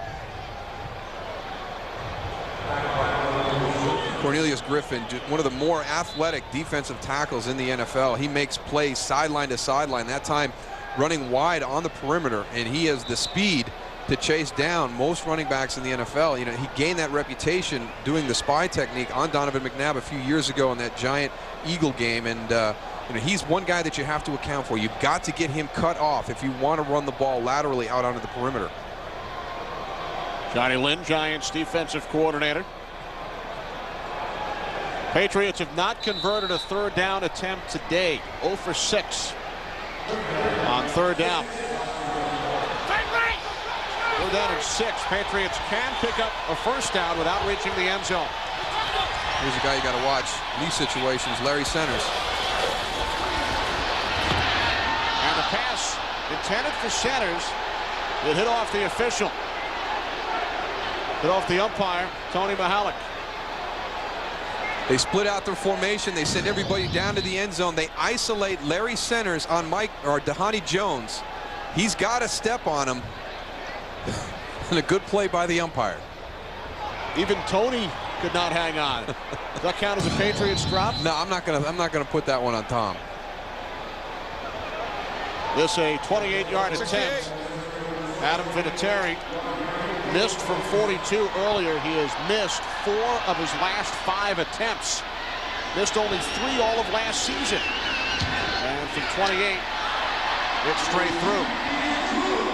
So Vinatieri 1 for 2 today.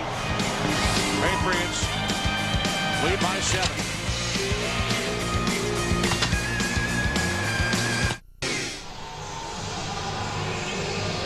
Patriots owner Robert Kraft, his team leading by a touchdown early in this third quarter from Foxborough.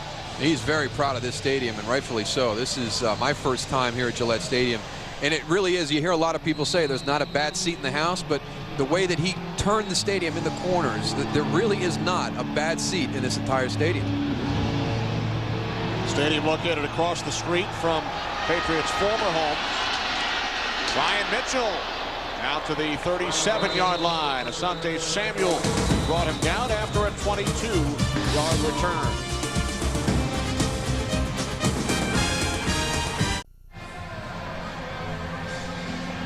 A look at the unique design here at Gillette Stadium. Got the open end zones with the arched bridge going across. They've got open concourses too, where if you're out grabbing a snack, and then it wouldn't be New England without a lighthouse at some point in the stadium. 2001 Super Bowl champs. Giants start from the 38. Tiki Barber looks to turn the corner. And he is out of bounds at the 42 after a gain of 4. As we check in with James Brown in Los Angeles. Hey, Kenny, trailing 13-3 at the half. Carolina has added 2 touchdowns, one by Stephen Davis. This one from Drake Delhomme up top to Steve Smith. He takes it 52 yards for the score, and Carolina on top 17-13. Stephen Davis to the locker room. We'll have an update for you on that one a little later. But back to Kenny, Darrell, and Tony. Panthers looking to make it 5-0 under their head coach. The Giants' former defensive coordinator, John Fox, who was on the staff when the Giants went to the Super Bowl after the 2000 season. Pass complete to the fullback. They've gotten the fullback into the act, Darrell. Jim Finn.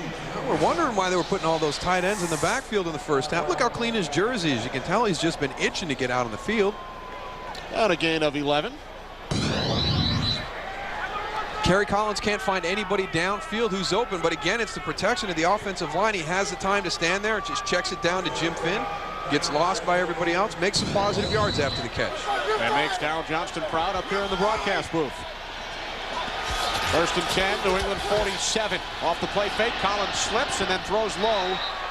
Intended for Barber. Seen that a couple of times today.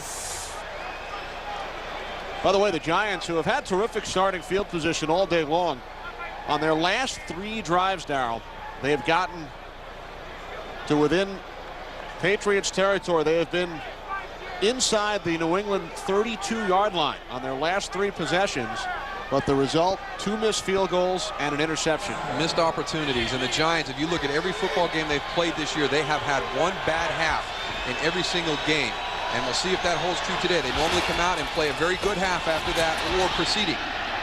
Barber bottled up, setting up third down and long.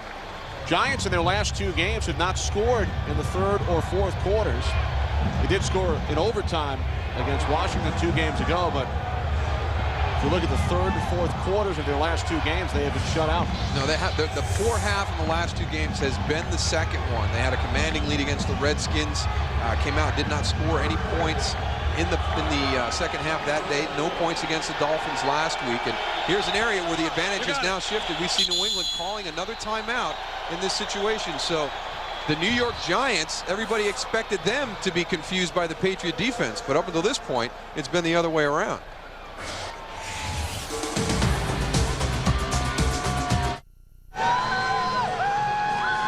Fans hanging in there despite the rain. It has been raining since the early morning hours. They hope to play baseball at Fenway tonight on Fox. Giants facing a third down and 9. They have to get to the 37 for a first down. Everybody out. Collins slipped again. And the pass nearly intercepted by Terry Bruschi. Intended for the tight end, Jeremy Shockey. Oh, and it should have been caught. He drops this ball. Jeremy Shockey has got to finish his route. He can't start to cross the face of Teddy Bruschi and then adjust because the ball has already been turned loose by Kerry Collins. The Giants are very lucky if not to have had another interception right there. You see Teddy Bruschi's in the center of your screen. He's looking up Jeremy Shockey. Now the ball comes. Jeremy was committing to go across, and then he stopped to change his mind. Boy, that was a close call. Penalty markers, the punt blown dead. Prior to the snap, false start, 83, offense, 5-yard penalty, replay 4th down. That's Marcellus Rivers. Penalty will back the Giants up 5 yards. Jeff Fiegels, the punter, forced to attempt his first career field goal last week following the Bryant injury, and he missed from 29. Just didn't realize he was on the right hash. It was actually a good kick, kicked it straight, but forgot to adjust his approach on the right hash.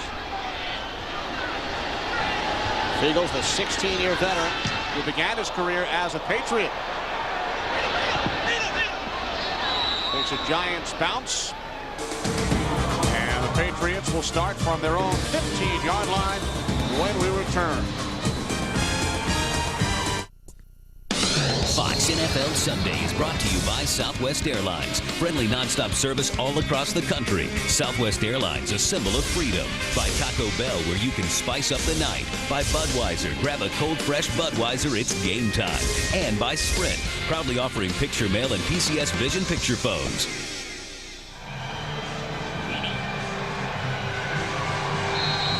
Yes, Darrell, it is October. I'll tell you, that is one thing that I miss living in Texas. In Texas, they go from green to brown to on the ground. Halloween, of course, coming up. I know you're looking forward to that. Here's Kevin Falk out to the 19-yard line, gain of 4. As we check in once again with JB. Hey, Kenny, Brad Johnson was successful in the first half going to the left. Why not go to the right with the same play? Play action boot, hooking up with Todd Yoder. Second touchdown of the day for him. First of his career with 2 touchdowns. Bucks up by 1. And the Cowboys culminated 10-play, 80-yard drive with that Troy Hambrick 1-yard run. Dallas on top by 10. Kenny, Darrell, and Tony. How about those Cowboys, Darrell? Brady. Down he goes. Michael Strahan has now sacked 50 different quarterbacks in his NFL career. And he is one guy that you don't want to let get untracked. He just splits between 2 defenders. That play never a chance to develop because of the rush of Michael Strahan. They're trying to turn him. They turn him loose too quick on the screen. It's such a fine line. There's so much timing that goes into running a screenplay between the quarterback and the running back and selling it. Also between the offensive linemen, not overselling the protection, but slowing the defender down enough so that he doesn't get to the quarterback before he's ready.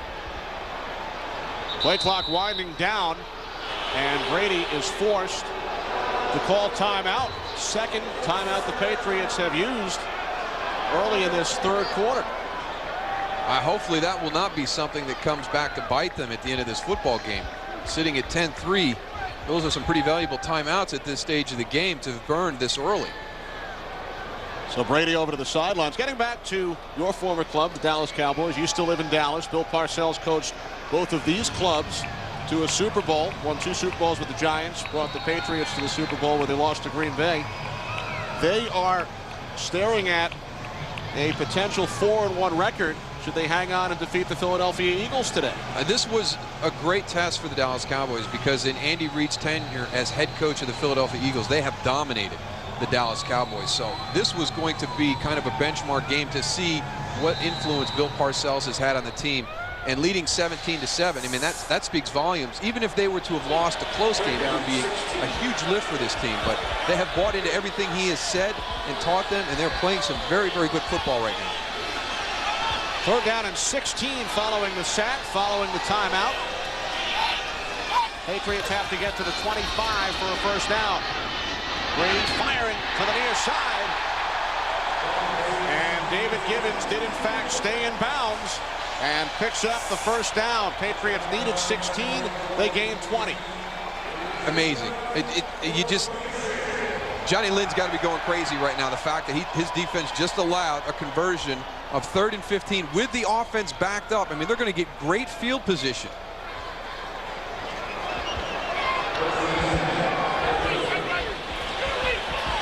Well, first down out of the 30-yard line for Tom Brady. And the Patriots, who had been 0 for 7 on third down. Here's Kevin Falk. Out across the 35 to the 36, gain of 6. Omar Stoutmire came up to make the tackle. The Patriots offense has certainly picked up the pace following a first half in which they gained only 29 total yards, 1 first down, no third down conversions, they have turned things around here in the second.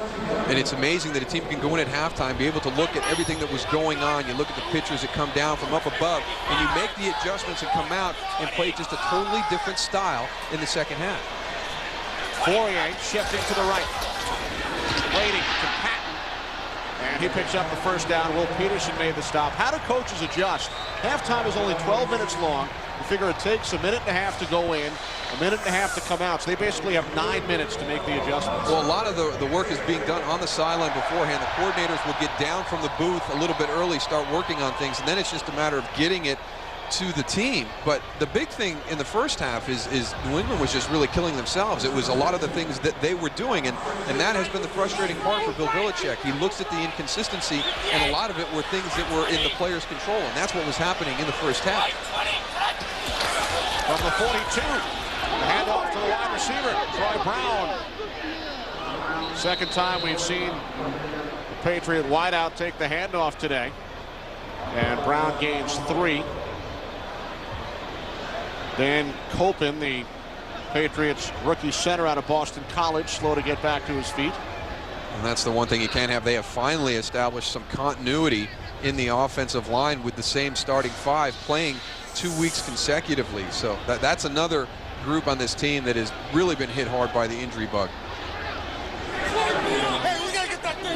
Copen remains in.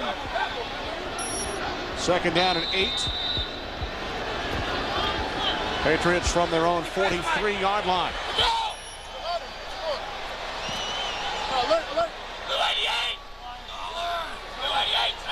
1 count. Off the play fake. Brady going deep, looking for Patton, and he makes the catch. David Patton, the former Giant, out of bounds at the 18-yard line. A 39-yard pass play. The most impressive thing is the end of the play, the catch, but the feet. He establishes possession. He is working right on the sideline. Will Peterson does a good job of pushing him to the side to shorten the amount of room he's got. The top half of his body is out of bounds as he's setting his feet. And now Brady on the sneak, looking to catch the Giants off guard, perhaps. Or maybe possibly to prevent a review being called to get that ball snapped. Whether Bill Belichick saw a replay where he thought that maybe David Patton was out of bounds. So I'm going to get up and get this play snapped very quickly so Jim Fossil can't challenge it.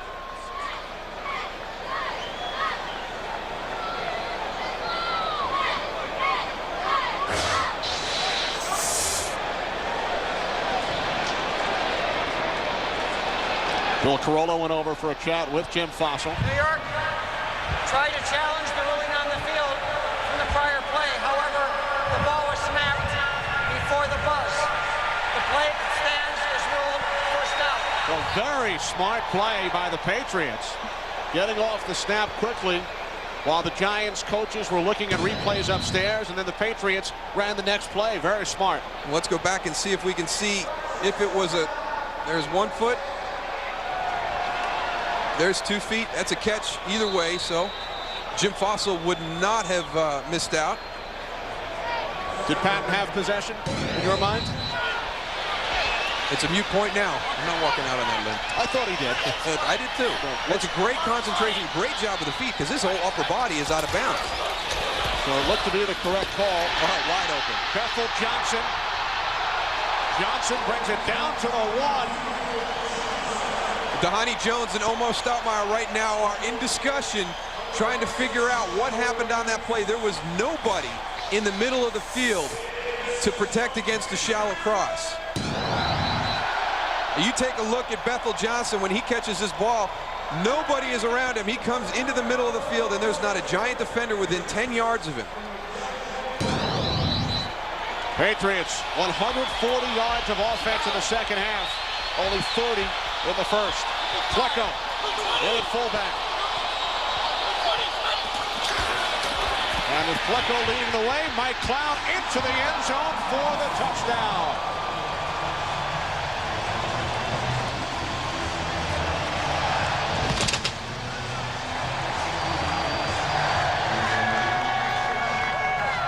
And so you talk about a guy 5'11", 275 pounds. He's got tremendous leverage. He's got Nobody to block, really. That's just a great job by the front. Look at the surge. I mean, Mike Cloud is 3 yards into the end zone when he lands on the ground. Dan Klecko led the way on 2 touchdown runs last Sunday against Tennessee. And he does it again here in the third quarter as the Patriots drive 85 yards in 10 plays. They started on their own 15-yard line. Vinatieri adds the extra point, and the Patriots in control. They allowed a 3rd and 15 conversion early in that drive to keep the Patriots on the field.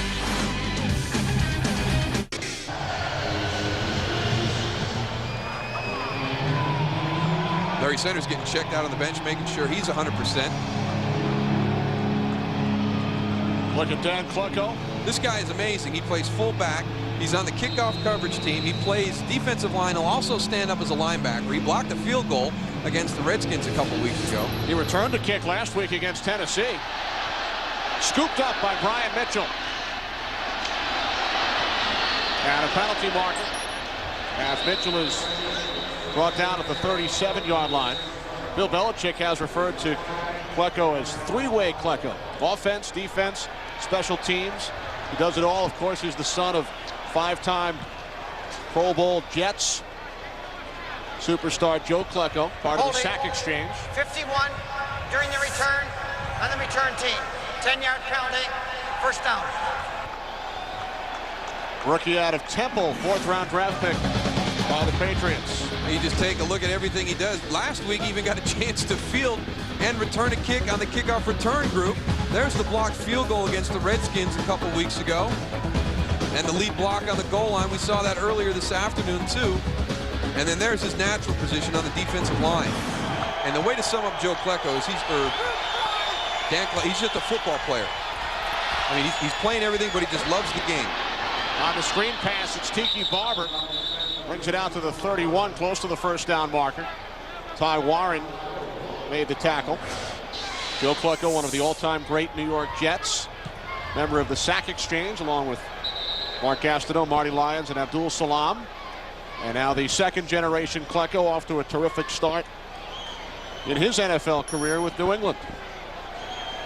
The big challenge for Dan will be to find his role on 1st and 2nd down in this defense. He's a great pass rusher. He's got tremendous explosion and push and quickness. But the challenge for not only him, but for also Bill Belichick is to find his role on 1st and 2nd down in that defensive front 7. Barber stopped just short. So the Giants now facing 2nd and 1. Under 4 minutes to go, third quarter. Giants in the first half, 3 turnovers, 2 missed field goals.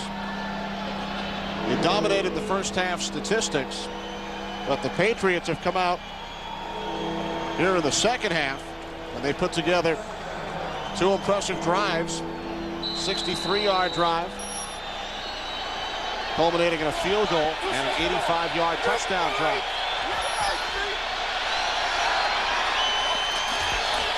Second and 1. First down and more for Tiki, out to the 34. Tony, what have you seen so far here in the third? You know, you guys are talking about Klecko. I'll tell you what, that guy, he's my idol right now, getting to play both offense, defense, moving around a lot. I'll tell you what, when he goes up against offensive linemen, especially when he's in here, I see him against the Giants, he has such a low center of gravity that they don't think that he can bull rush him. He gets right under their pads and he gets a lot of penetration in the middle, and that's what you need to get from a guy who plays over the center and over the guards. And that's what Bill Belichick wants against Kerry Collins. He wants pressure up the middle so he can't step up and throw. Pass complete to Amani Toomer. Tackled by Asante Samuel. And Toomer close to another Giants first down. It always seems as though the Giants have to wait until they're in a situation during the course of the game where their backs are totally against the wall before they regain their focus and start playing to their potential. And here it's 17-3 with just a little over 2.5 minutes to go in the third quarter. They're at that spot. I mean, this is a huge game for them at the early part of this season. Schedule does not get any easier. Face the Eagles next week. Shockey into New England territory, gain of 9 as we send it west one more time to James Brown. All right, Kennedy, take a look at Donovan McNabb, and here he is at his best when he's being pressured, flushed out of the pocket, still dangerous, as you know. Hooks up at Deuce Staley. Watch the effort by Deuce Staley along the right sideline. 52 yards to pay dirt for that score. Excellent efforts by McNabb and Staley. 17-14 Dallas lead. Back to Kenny Darrell. Get Tony a raincoat. All right, JB. Tiki Barber picks up the first down. We mentioned the Giants' upcoming schedule. Starting with this game today, this starts a stretch that will see the Giants play 5 out of 7 on the road. And during that stretch, Patriots today will take on the Eagles twice and Tampa Bay during that 7-game stretch. And that's why I thought there needed to be a bigger sense of urgency when they started out 2-2, because 3 of those 4 games were at home. At some point, you've got to balance that schedule. You've got to be able to win at home if you're going to be successful in the NFL. Giants have gone 1-2 at home so far. This is only their 2nd road game. Ty Law is out. His ankle's been bothering him, and he's on the sidelines. Another first down. Inside the 30, Ike Hilliard. It came in as the Giants' leading receiver off to the best start of his career, and Hilliard gains 15. Well, Ike Hilliard does a great job of finding the soft spot in the zone, and in the first half, I think a lot of the plays they had called were man-to-man routes, expecting a lot of pressure. They seem to have adjusted that. You see the spot right there between the 2 linebackers. Ike Hilliard goes in, shuts it down in that little soft spot in the zone. Nice job avoiding the jam by Willie McGinnis, too. Collins pump fakes and now throws, and the catch is made by Shockey at the New England 23-yard line. Gain of 6. 6th catch of the day for Jeremy Shockey. Time winding down in this 3rd quarter. Down to 20 seconds. Patriots led 7-3 at the half. They've scored 10 here in the 3rd quarter. 28-yard Adam Vinatieri field goal and a Mike Cloud 1-yard touchdown run to go up by 14. Final play of the 3rd quarter. Collins over the top to Shockey down at the 18-yard line. But check that, it's Finn, the fullback. And Jim Finn picks up another Giants first down. Giants on the move. 1 quarter remaining. It's a 17-3 lead for the Patriots.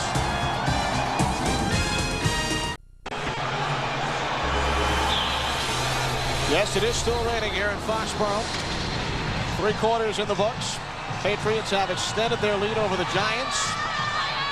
I have a cowboy up here in the booth with me. That saying has really caught fire. The new slogan of the Boston Red Sox throughout this postseason, Cowboy Up. Most of the Red Sox have shaved their heads. Everybody except Johnny David and Nomar Garciaparra. Empty backfield for the Giants on 1st and 10 from the Patriots 18. Quick drop, and the pass is caught by Marcellus Rivers. Down to the 10-yard line. Gain of 8 for Rivers. He's just going to be one of the guys that he has to be lost in the shuffle. I mean, you've got too many weapons out there offensively, especially when you go to the open formation, and now you've got Shockey, Toomer, Hilliard, Barber all out on the perimeter. And Marcellus Rivers is definitely going to be the guy that you lose track of. Rivers with 4 catches today, coming into the game, 5 receptions in his 3-year career. How about those numbers?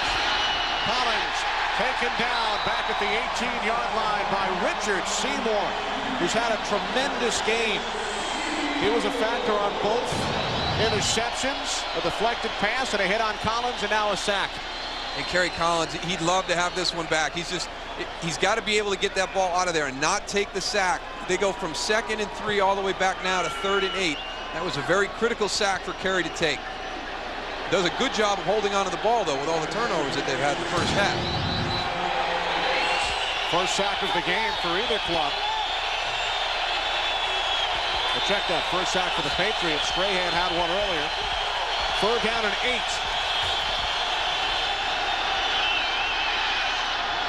A big hit as Collins was looking for Tiki Barber, and Roman Pfeiffer let him know that he was in the area.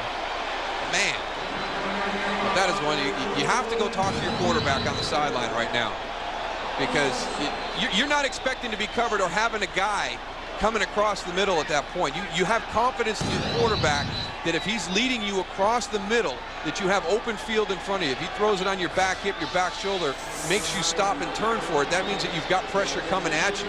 But when it's out in front, you don't expect to take a hit like Tiki Barber just took. Brett Conway, 34-yard attempt. He has missed his last 2.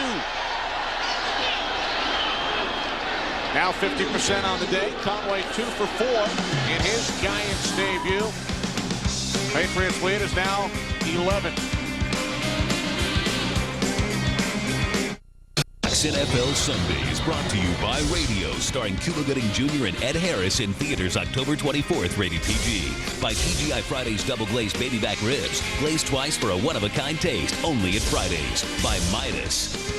And by Volkswagen. On the road of life, there are passengers and there are drivers. We are back in Foxborough. 17-6 lead now for the Patriots over the Giants, following Conway's second field goal of the afternoon. Giants in danger of dropping to 2-3 with a loss today. And a game against the Eagles coming up next week. Conway keeps it on the ground, picked up at the 21 by Patrick Pass. And the Patriots back up fullback. Brings it all the way out to the 42. There is a flag as well. Flag on the play following the 21-yard return by Pass.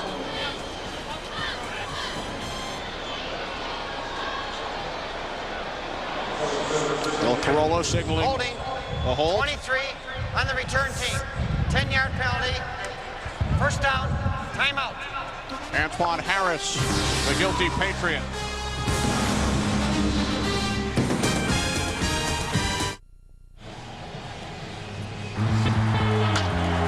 The storied rivalry between the Red Sox and the Yankees continues tonight.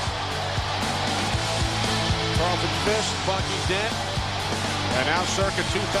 Tanner Ramirez, Pedro Martinez, Derek Jeter, Roger Clemens, etc., etc., etc. Yankees leading 2-1 from trickery from the Patriots.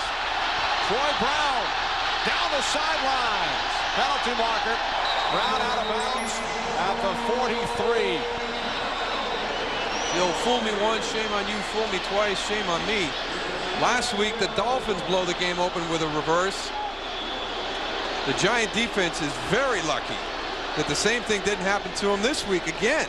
Well, this one's coming back. Last week, James McKnight, a 68-yard touchdown run, took the handoff from Ricky Williams. And this is what really put the game over the top for the Dolphins. They took control from that point on. They used their pursuit against them all day. There on the screen pass to Rob Conrad down inside the 10-yard line. The Patriots, watching the film, know that, hold on to it till the fourth quarter, and then a lack of execution with a penalty. Dan Coppin on the clip. So a 25-yard gain is erased. Getting back to baseball, Darryl, did you know that both starting quarterbacks in this game were drafted by major league clubs? I did not know that. Tom Brady drafted as a catcher by the Montreal Expos. Gary Collins drafted by both the Detroit Tigers and the Toronto Blue Jays. Here's Kevin Falk. And Falk taken down just shy of the 30. As we check in once again with Tony. You know, I was a little hesitant about coming to the stadium today. I was walking in the streets of Boston last night, and I saw about 25 fights. I was really impressed by the way the fans have really handled themselves, so I asked the police officer if he was, you know, concerned about anybody jumping out of the stand, sort of like we saw with the Red Sox game. And he says, if anybody gets out of hand here, we not only throw them out of the stadium, but we take their season ticket away and resell it. So I was wondering, I looked up in the stand and I said, well, all these people are pretty calm because they don't want to get hit in the pocket. It was pretty neat that he told me that. 25 fights last night, huh? Yeah, I saw a taxi driver get beat up. I wanted to jump in, but I was full. But Darryl, what I'm still trying to figure out, you have a couple of friends at the game, brothers, one wearing a Yankee cap and his brother wearing a Red Sox cap. Yeah, he switched to the other side when he moved up here to the Cape. So this is a big battle within the family there. And of course, prior to the Yankees and Red Sox, Game 5 of the National League Championship Series, Cubs and the Marlins. Cubs leading 3-1. Huge day on Fox, triple header, football, and then a couple of baseball games. 3rd down and 5. coming up for the Patriots. They have to get to the 41 for a first down. Brady in trouble. He was under pressure, chased by Stoudemire.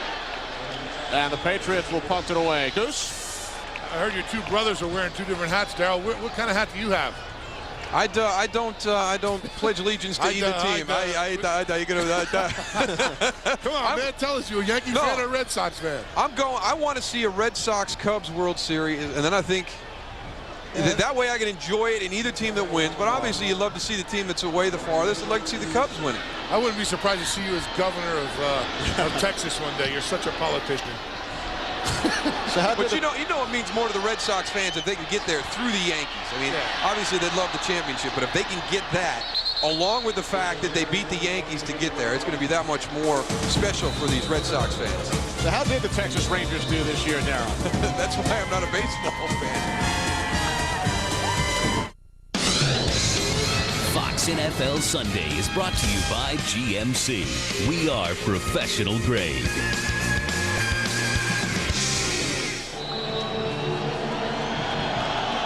Back in Foxborough, Kenny Albert, Darryl Johnston, Tony Siragusa, and our entire crew, a cast of thousands here in Foxborough, bringing you the Giants and the Patriots. Giants starting from their own 28. Collins with time, and the pass is caught out at the 46-yard line for a first down by Jeremy Shockey as we send it to JB in Los Angeles. All right, Kenny, you know all too well that the Cubs have hit an NLCS record 10 home runs, 2 by that guy right there, Sammy Sosa, as the Cubs lead the Marlins 3-1, looking to advance to the World Series for the first time since 1945. Baseball coverage follows football immediately. Back to Kenny Albert. All right, thank you very much, JB. Collins rolling right under pressure, and he throws it away. By the way, with his last completion to Shockey before we checked in with JB, Kerry Collins became only the 3rd Giant in history to reach 15,000 yards in the air, joining Phil Simms and Charlie Connolly. Kerry Collins, in his 5th season with the Giants, up over 15,000 yards. And that's one of the things that Tiki Barber talked about. The window of opportunity for this team is getting close to starting to slide the other direction. He and Ike and Amani have been together for 7 years. Kerry's been with them for 5 years. So it's very unusual to keep a core group of skill guys together that long. They've got to have a sense of urgency to accomplish some special things. Complete to Shockey, and close to another first down. And then on the defensive side, veterans such as Strahan and Barrow, you don't know how many more years those guys are going to play. No. And the addition, Jeremy Shockey, you know, he's the new guy in the mix. And boy, does he take a big hit here at the end of this catch. Antoine Harris comes in and just gets him right in the back. Really bends him up. Watch him come in from the right side of your screen, right there down around the hip area. Shockey with 8 receptions for 80 yards in today's game. Caught 11 last week against the Miami Dolphins. 74 catches last year to break Mark Bavaro's team record for a tight end. Just shy of a first down. Mark Bavaro on the sidelines Friday at Patriots practice. Still keeps in touch with Bill Belichick, who of course was the defensive coordinator during Bavaro's years in New York. And Mark lives up in the Boston area and attends Patriots practices and games on occasion. Yeah, comes out to practice every once in a while, and we kind of kidded around with him. I asked him if he was going to get into coaching, and he said no. He was very content with what he was doing now and was just out here at practice. And then everybody teased, well, that's how Pepper Johnson had gotten started, was just coming down to visit practices. So who knows? Maybe Mark or David. No, it is Mark. I played with his brother David up at Syracuse. Maybe Mark will be on that staff one year. And there's Pepper right there. 10:26 on the game clock. Pepper, one of the Patriots coaches on the defensive side, handles the linebackers. Member of those Giant Super Bowl clubs. 3rd and inches. Shockey lined up initially in the backfield. Now along the line as a tight end. Tiki, first down. Down to the Patriots' 43-yard line. So the Giants move the chains as we approach 10 minutes remaining in this 4th quarter. The story on the Giants side again is turnovers. Jim Fossil emphasizing it all week long. They were -3 coming into the game. -3 today, including 2 miscues on their first 3 plays from scrimmage. And the Patriots' first of 2 touchdowns came from their defense. Collins on first down, swings it out to Barber. And Barber pushed out of bounds after a gain of 5 by Antoine Harris. Good day for Rodney Harrison, has one of the 2 New England interceptions. Tyrone Poole, an interception and a forced fumble. He and Richard Seymour have been the difference on the defensive side of the ball. Dan Klecko, the jack of all trades for this New England Patriot team. Doing it on both sides of the ball. For the block on the only touchdown scored by the offense. 2nd and 5 out of the shotgun. Collins. Pass was behind his intended receiver, Ike Hilliard. The big thing that the Giants have done in this second half is they've just come out and executed their game plan. A lot of the things that were happening in the first half were all within their control. They were turning the ball over. They had some drop passes.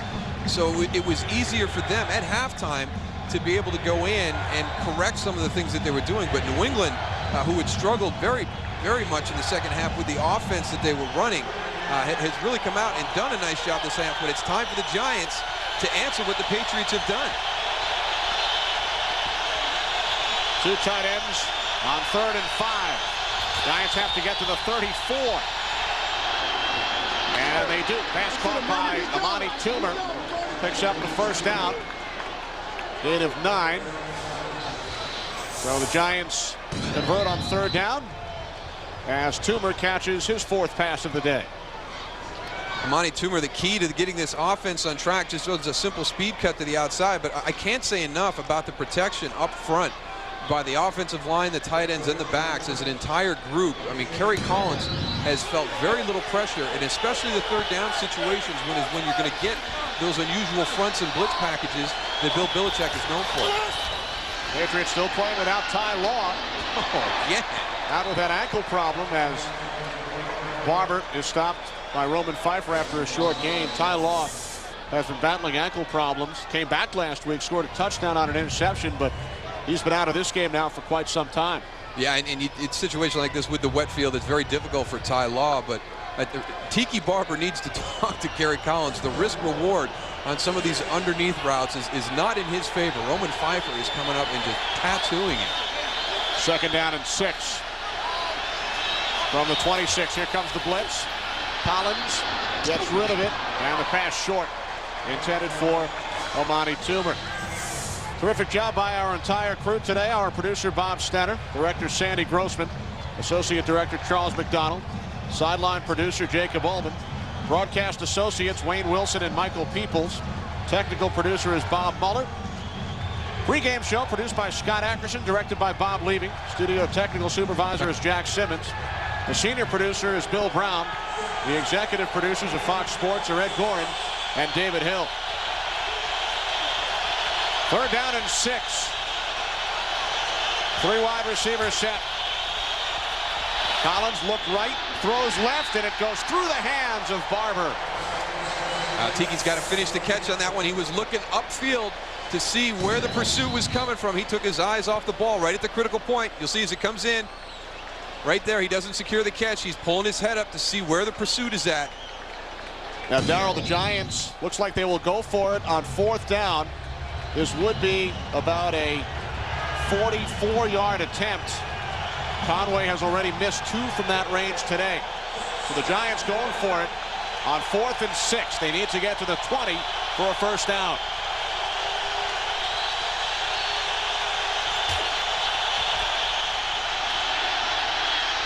Collins' pass is intercepted. Rodney Harrison with his 2nd pick of the game. The 4th Giants turnover. 3rd time Collins has been picked off. 4 turnovers last week against Miami for Jim Fox's club. 4 more today.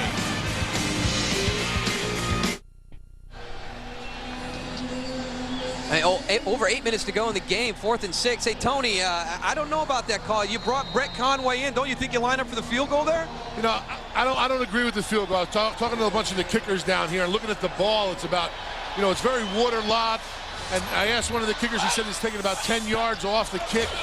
You know, I think you pin him back with a punt or go for it. I don't think it's a bad call. I hate being a Monday morning quarterback, but, you know, it's Sunday afternoon. You know better than I do, Darryl, being an offensive-minded person. Hey, it's Sunday afternoon. You can second guess right now. You know, if you have a good defense like the Giants have, I think you punt, you put them back, you let your defense go out there, let them punt the ball back to you, and then start over. You got 7.5 minutes left in the game. Yeah, but the big thing is the play before that. If it's 4-down territory, do something more productive on 3rd down. That's true. And that was a great point as Falk takes off out to the 43. Great point by Tony about the wet balls, feeling it costing kickers about 10 yards, and we've seen 3 missed field goals today, 2 by Conway and 1 by Vinatieri. And that would have been 44. You add the 10 yards that the kickers are talking about, 54 yards out, and going into the wind. The wind that is blowing was going to be blowing in Brett Conway's face. As we hit 7 minutes remaining, crunching the numbers for us today, Eric Merlis, our spotter Ben Bowman, Mike Eldridge, Charlie Dameyer, Eric Norton down in the truck. 76 yards in the second half for Kevin Falk, as he picked up the first down on that last play. And here's Falk again. Timeout called by the Giants, stopping the clock with 6:38 remaining. Tony? Down here with a guy with a pretty familiar face. If you're a Giant fan, Mark Bavaro. Mark, we heard that you're up for a coaching job here with Bill Belichick. Is that true? Just a friend of Bill's. I like to hang around and help out when I can. He's more than gracious to let me do it.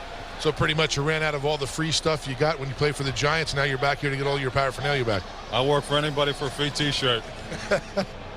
You heard it right there from Mark Bavaro. All right, man. Thanks. All right, Tony. Mark Bavaro, one of the all-time great tight ends.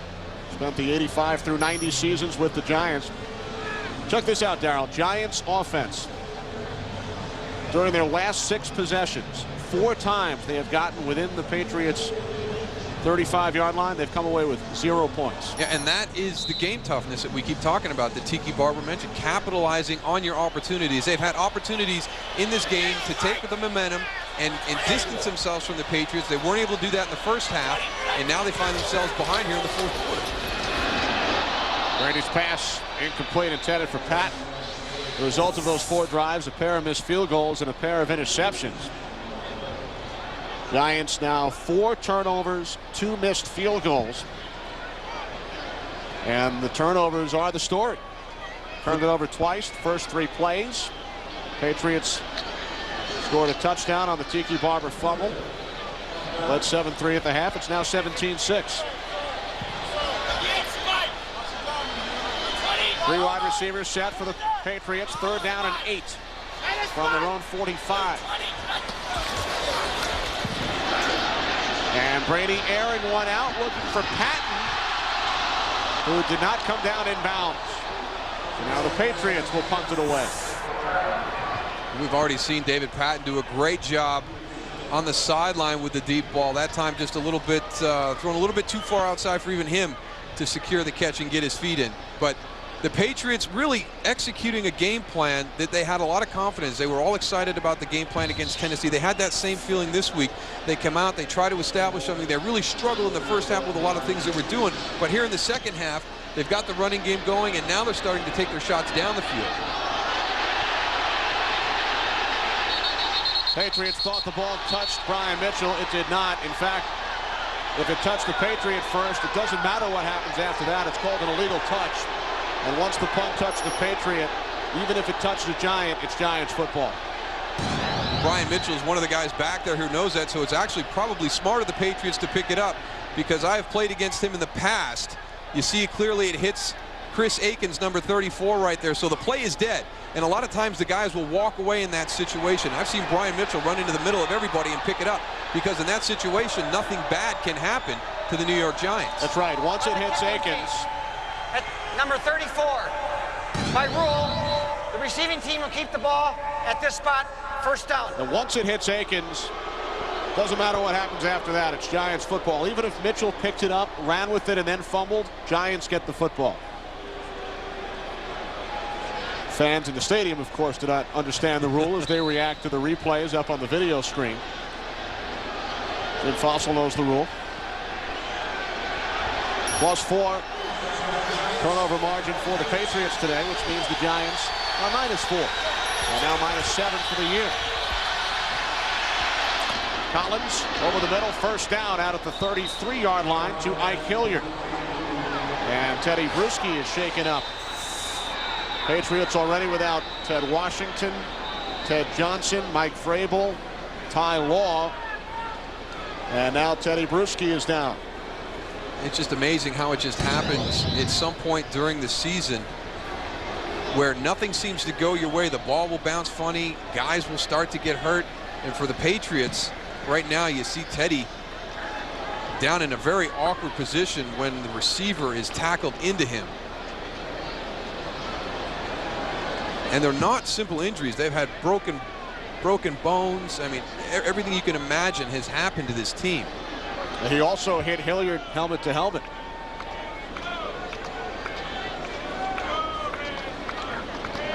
Some action away from the ball.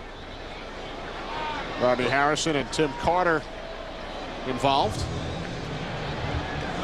Very white, very clean jersey for Tim Carter coming in and mixing it up a little bit. That's the one thing you don't like to have to see on the field is when they start checking the structural integrity of the knee.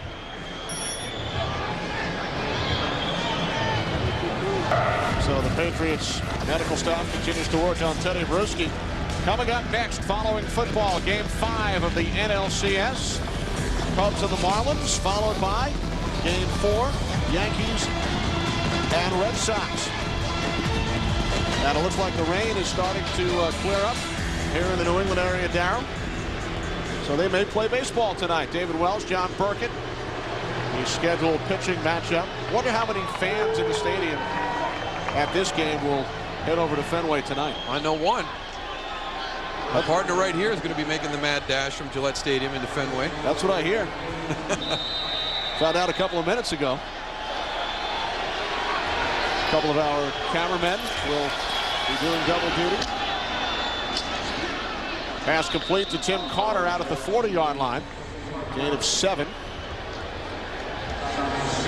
Giants now moving into a hurry-up mode with 5:45 to go in the football game. Down 2 possessions. Giants with 2 timeouts remaining. Collins over the top to number Toomer. 3. Boy, Roman Pfeiffer. Tiki, you got to talk to Carey. Roman Pfeiffer has had quite a day. Oh.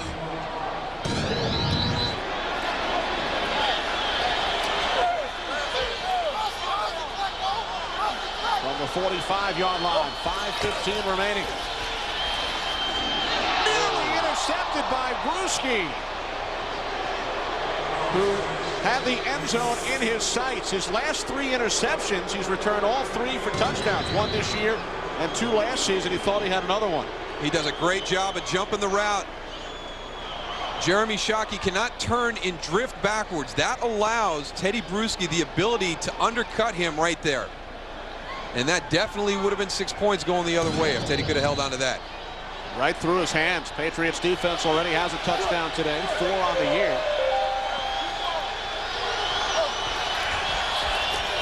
On 2nd and 10, Collins in trouble. Threw it away, and a penalty marker.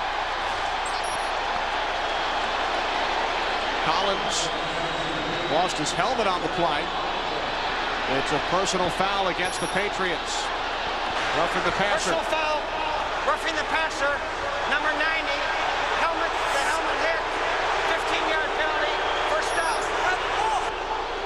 Dan Klecko, and whenever you see Collins take a helmet-to-helmet hit, you think back to that terrible blow he took as a Panther from Bill Romanowski.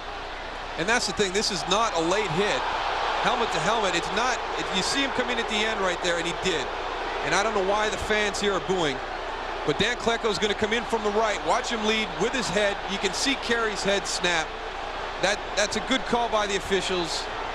And It is actually late, too. It's actually a little bit late, but it's definitely helmet to helmet. There's no doubt about it. I agree. Good call by the officials. Dan Klecko does not agree. Richard Seymour shaken up. We take one more look.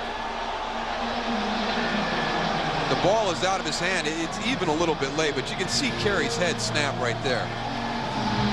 I mentioned that hit Collins took from Romanowski. He suffered a broken jaw on that play, which took place during a preseason game. Bill Belichick has added a towel to his repertoire.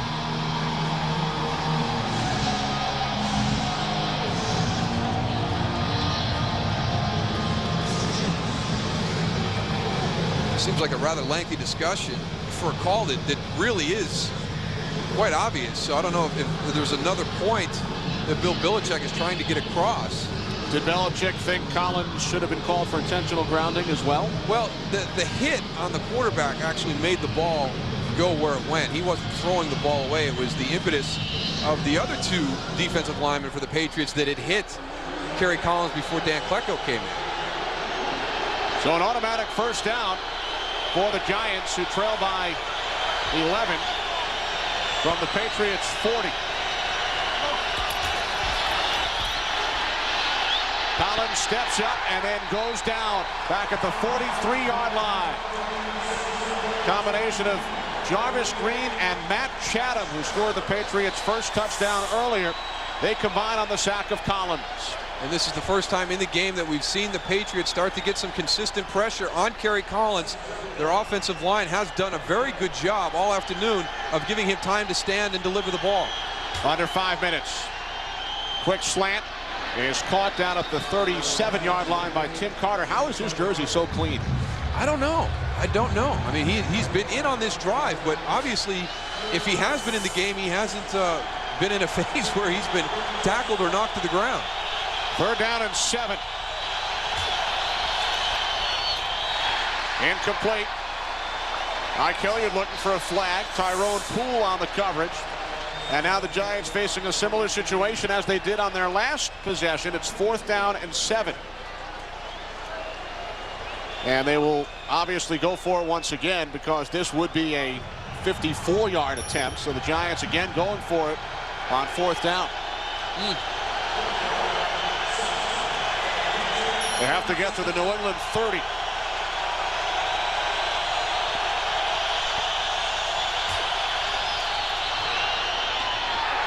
Double coverage on Toomer. Pass broken up by Ty Law's replacement, Antoine Harris. So the Giants lose the ball on downs once again as we check in with James Brown in Los Angeles. Hey, Kenny, Indianapolis forced overtime. Here's how they tied it up. Peyton Manning had from a 4th and 4 from his own 15, kept the drive alive, was 8 of 9 on that drive, hooking up there with Reggie Wayne, a 25-yard strike. All knotted. We're in overtime now. Back to Kenny, Darrell, and Tony. Wow, can't get much closer than that. A couple of unbeaten teams. Carolina 4-0, Indianapolis 5-0, and they are in overtime.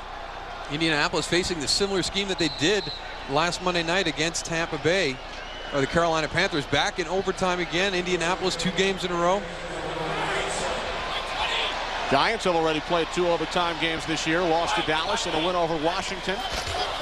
Tampa Bay has played 2, and now the Colts for their 2nd overtime game, as are the Panthers. Out to the 40-yard line, Kevin Falk. And a timeout taken by the Giants. Now,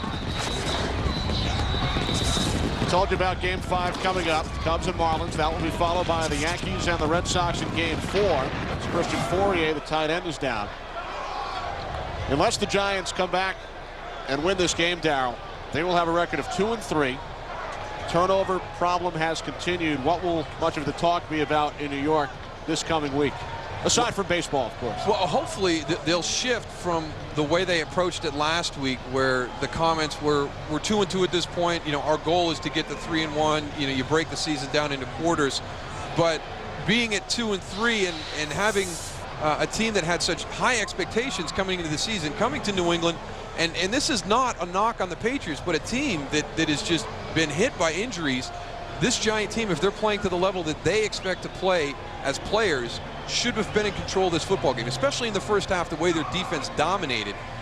the New England Patriot offense. They did the same thing last week. They dominated the Dolphins. They shut Ricky Williams down, but they're having critical breakdowns. This week it was the turnovers, last week turnovers, and then also a couple of critical breakdowns on the defensive side of the ball with the long reverse. So I think there needs to be a sense of urgency. I think somebody needs to stand up, and whether it's Michael Barrow or not, again, but obviously, they didn't get the message when he delivered that on Friday. Everybody talked about how good the speech was, but they've done nothing this afternoon to show that it made a difference.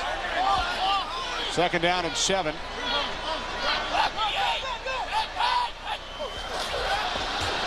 Movement on the line, penalty markers. Now, we heard all week from the Giants now that their goal each quarter is to go 3-1. That's a great goal to have within an organization. You go 3-1 in all 4 quarters, you finish 12-4. But by stating that goal to the media, to the public, does that justify losing? That you're admitting that absolutely you can not lose once every 4 games? No, absolutely not. And that to me is where they were at. Offside, 90. Defense, 5-yard penalty. Replay, 2nd down. Last week, when all the comments came out early in the week, and there's no reason to push the panic button, and we're 2-2, and our goal is to go 3-1 in each quarter, you're teetering from putting a positive spin onto a negative situation or making excuses. And I think that's the fine line that the Giants are walking right now. And eventually, people have got to say, listen, we came into this season expecting to do great things, and we're not doing it. And all of a sudden, the NFC East, which maybe wasn't supposed to be a real tough division, top to bottom, is now becoming one of the more difficult divisions in the NFL. Well, Dallas, a minute, 10 seconds away from raising their record to 4-1. Giants with a loss would drop to 2-3. Eagles would drop to 2-3. Dan Klecko in on offense once again at fullback on 2nd and 2, and the handoff is to Klecko. So Dan Klecko picks up the 1st down. I bet you're a little bit jealous, Goose. Well, I was jealous about that play, but, talking about what you guys were talking about earlier, I think when you tell a team that you want to go 3-1, that you sort of are letting them down in one game. Defensively or offensively, I don't know if they have the same mentality, but if my coach came out and says, well, listen, we want to be 3-1 in the first 4 games, I'd be like, why? Why not just be 4-0? And then, just keep that going, the momentum, keep winning. I don't agree with Darryl on, the 3-1 aspect. It might be, well, help at the end of the season you'll be, 12-4, but why not go for undefeated? And then if you go and you step to 12-4, then that's okay.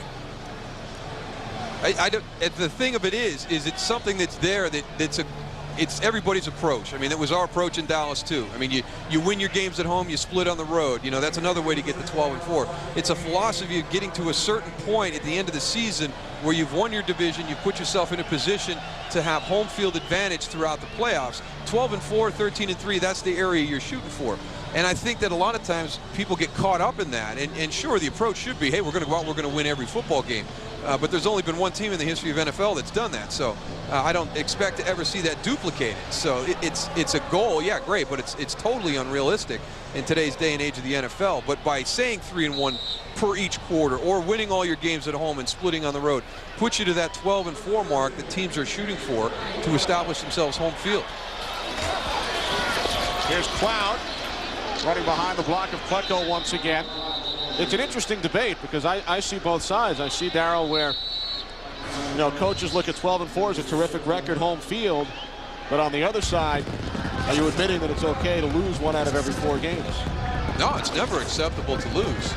But I mean, I guess it's a different approach, and Tony mentioned it. It's in Baltimore, Marvin Lewis would come in, and sometimes the message from Marvin Lewis was different than the message delivered from Brian Billick. So you're talking about Tony being on the defensive side of the ball, me being on the offensive side of the ball, and the approach and the mentality being a little bit different.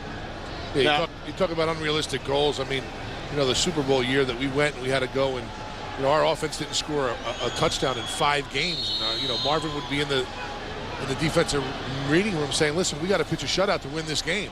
I mean, talk about unrealistic, but that's the goals that we set. There were goals that we tried to go for, and if we gave up 3, we felt like, we didn't do as good a job. It's tough when a coach comes up or says to me or makes me feel like it's okay to lose a game. That sort of makes me feel like he doesn't have enough confidence in us. I don't think he's saying it's okay to lose a game. I just think he's putting out a realistic goal to get to a point where the team can control its own destiny when it gets to the playoffs. and even your Super Bowl year with that great defense, and through that stretch where you didn't score an offensive touchdown for 5 weeks, you didn't shut out every opponent, you didn't win every game. So to talk about it's one thing, to do it is something that's not going to happen. I think it's just an approach that that gets you to a position at the end of the season to accomplish goals that you set back in September. I understand what you're saying. Still don't agree with you. I could still run for governor? You're politically correct. Here's Brady looking downfield, and he's taken down for the second time today by Michael Strahan back at the 41-yard line. Now let's turn to the Patriots, Darryl.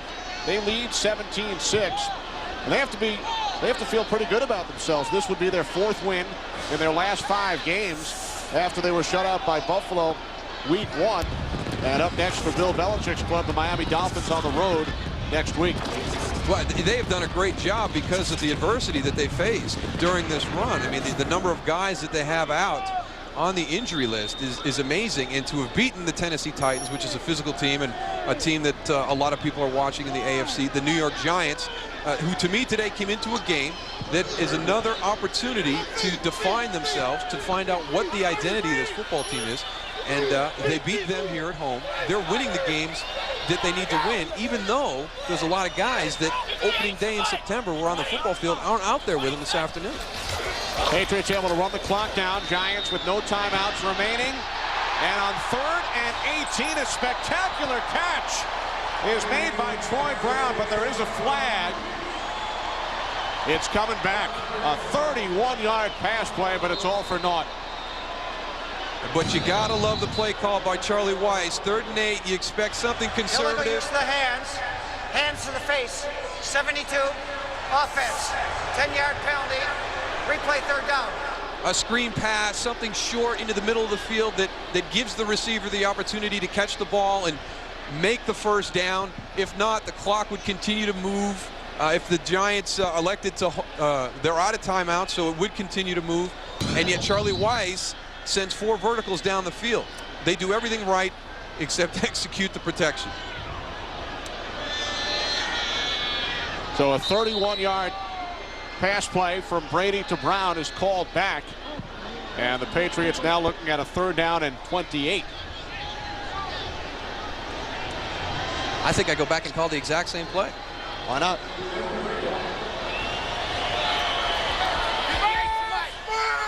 $18 combined penalties in the game.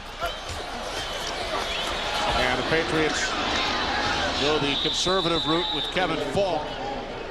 Gains 5, and now New England will punt it away with the clock winding down. Giants without a timeout. They will be able to bring it all the way down to the 2-minute warning.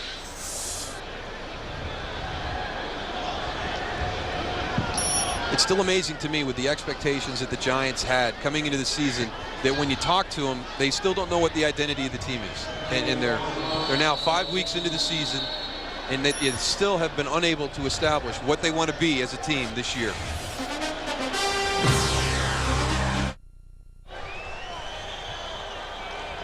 As improbable as it may sound, the Giants have run 30 more plays than the Patriots. They've gained about 150 more yards than New England. But all they have to show for it is 2 field goals, and they trail by 11. That's why everybody looks at the turnover battle during the course of a football game. It can take away so many of the other statistics that would determine the winner. Patriots 1 first down in the first half. That punt nearly blocked. Fielded at the 30. And now a flag comes out right around the punter, Ken Walter, who hobbles away. Are they going to call roughing or running into? Running into? They'd have called roughing. Running into the kicker. 85. Defense. 5-yard only.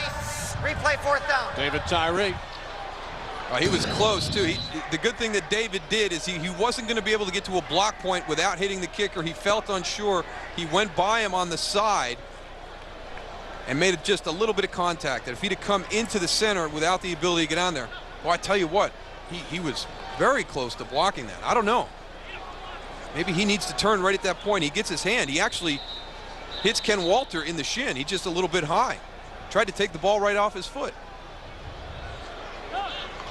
Tyree, special teams demon at Syracuse, blocked 5 kicks. Is declined. Result of the play, receivers will take the ball First down. Drafted primarily for his special teams prowess. Is listed as the Giants' 4th wide receiver.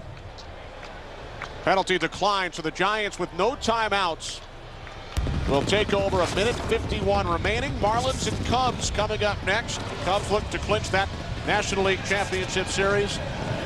And the weather clearing up here in the Boston area. Game 4, 3.5 hours away. New York Yankees, Boston Red Sox. Yankees lead the series 2-1. Giants need to score quick and then recover an onside kick. Well, they seem to be at their best when all hope is almost lost. No timeouts. Good field position from their own 41. Giants spread the field. Collins on first down. Over the middle to Hilliard. Out to midfield. Gain of 9 for Ike Hilliard, 1:40. The Patriot defense, they have done a great job today. They were going up against a skill group that is as talented as any team in the NFL. They have not allowed the big play. They have kept them in check. They've generated the turnovers, put doubt in the Giants' heads early in the game. Collins to the outside. Tim Carter picks up the first down at the New England 43. Gain of 7. As the clock continues to run, Michael Barrow gave the speech to the team yesterday, but it is not translated onto the football field. Giants with 4 turnovers, 2 coming very early. Over the middle to Hilliard, down to the New England 31. Under a minute. Collins will stop the clock. Carolina wins it in overtime. 23-20 over Indianapolis. The Panthers remain unbeaten. They are now 5-0. Started last season 3-0 before struggling. Big Fossil's former defensive coordinator John Fox doing a terrific job. 2 big off-season acquisitions, getting Stephen Davis from the Redskins, bringing in Jake Delhomme, and a coach who is really concentrated on the special teams and defensive facets of the game, addressed the offense in the offseason, and Stephen Davis has really become the focal point of that team. And with him out, Jake Delhomme stepped up and made some big plays today in the passing game. Collins is 35 of 58. This will tie his career high, his 59th attempt. It's intercepted. 4th interception for the Patriots today. Eugene Wilson with the 2nd pick of the season, the rookie out of Illinois. Collins intercepted for the 4th time, which ties his career high in the regular season, as the Goose Nose Ravens intercepted Kerry 4 times in the Super Bowl. So this ties a career high. 4 New England interceptions.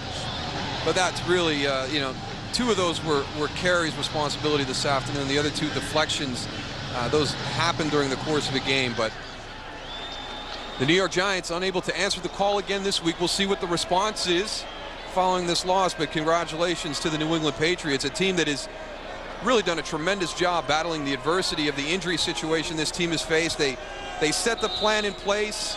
The coaches get it across to the players what they want to do on the offensive and defensive sides of the ball, and the last 2 weeks they have done a great job against tough opponents of executing those plans with a lot of key contributors out of the lineup. Bill Belichick defeats the New York Giants for the first time as an NFL head coach. He had been 0-2 with Cleveland. Giants dropped to 2-3. Giants 5 turnovers today, now -8 on the season as far as turnover ratio is concerned. Patriots got things going offensively in the second half, and they defeat the Giants by the score of 17-6. We'll return to Foxborough in just a moment.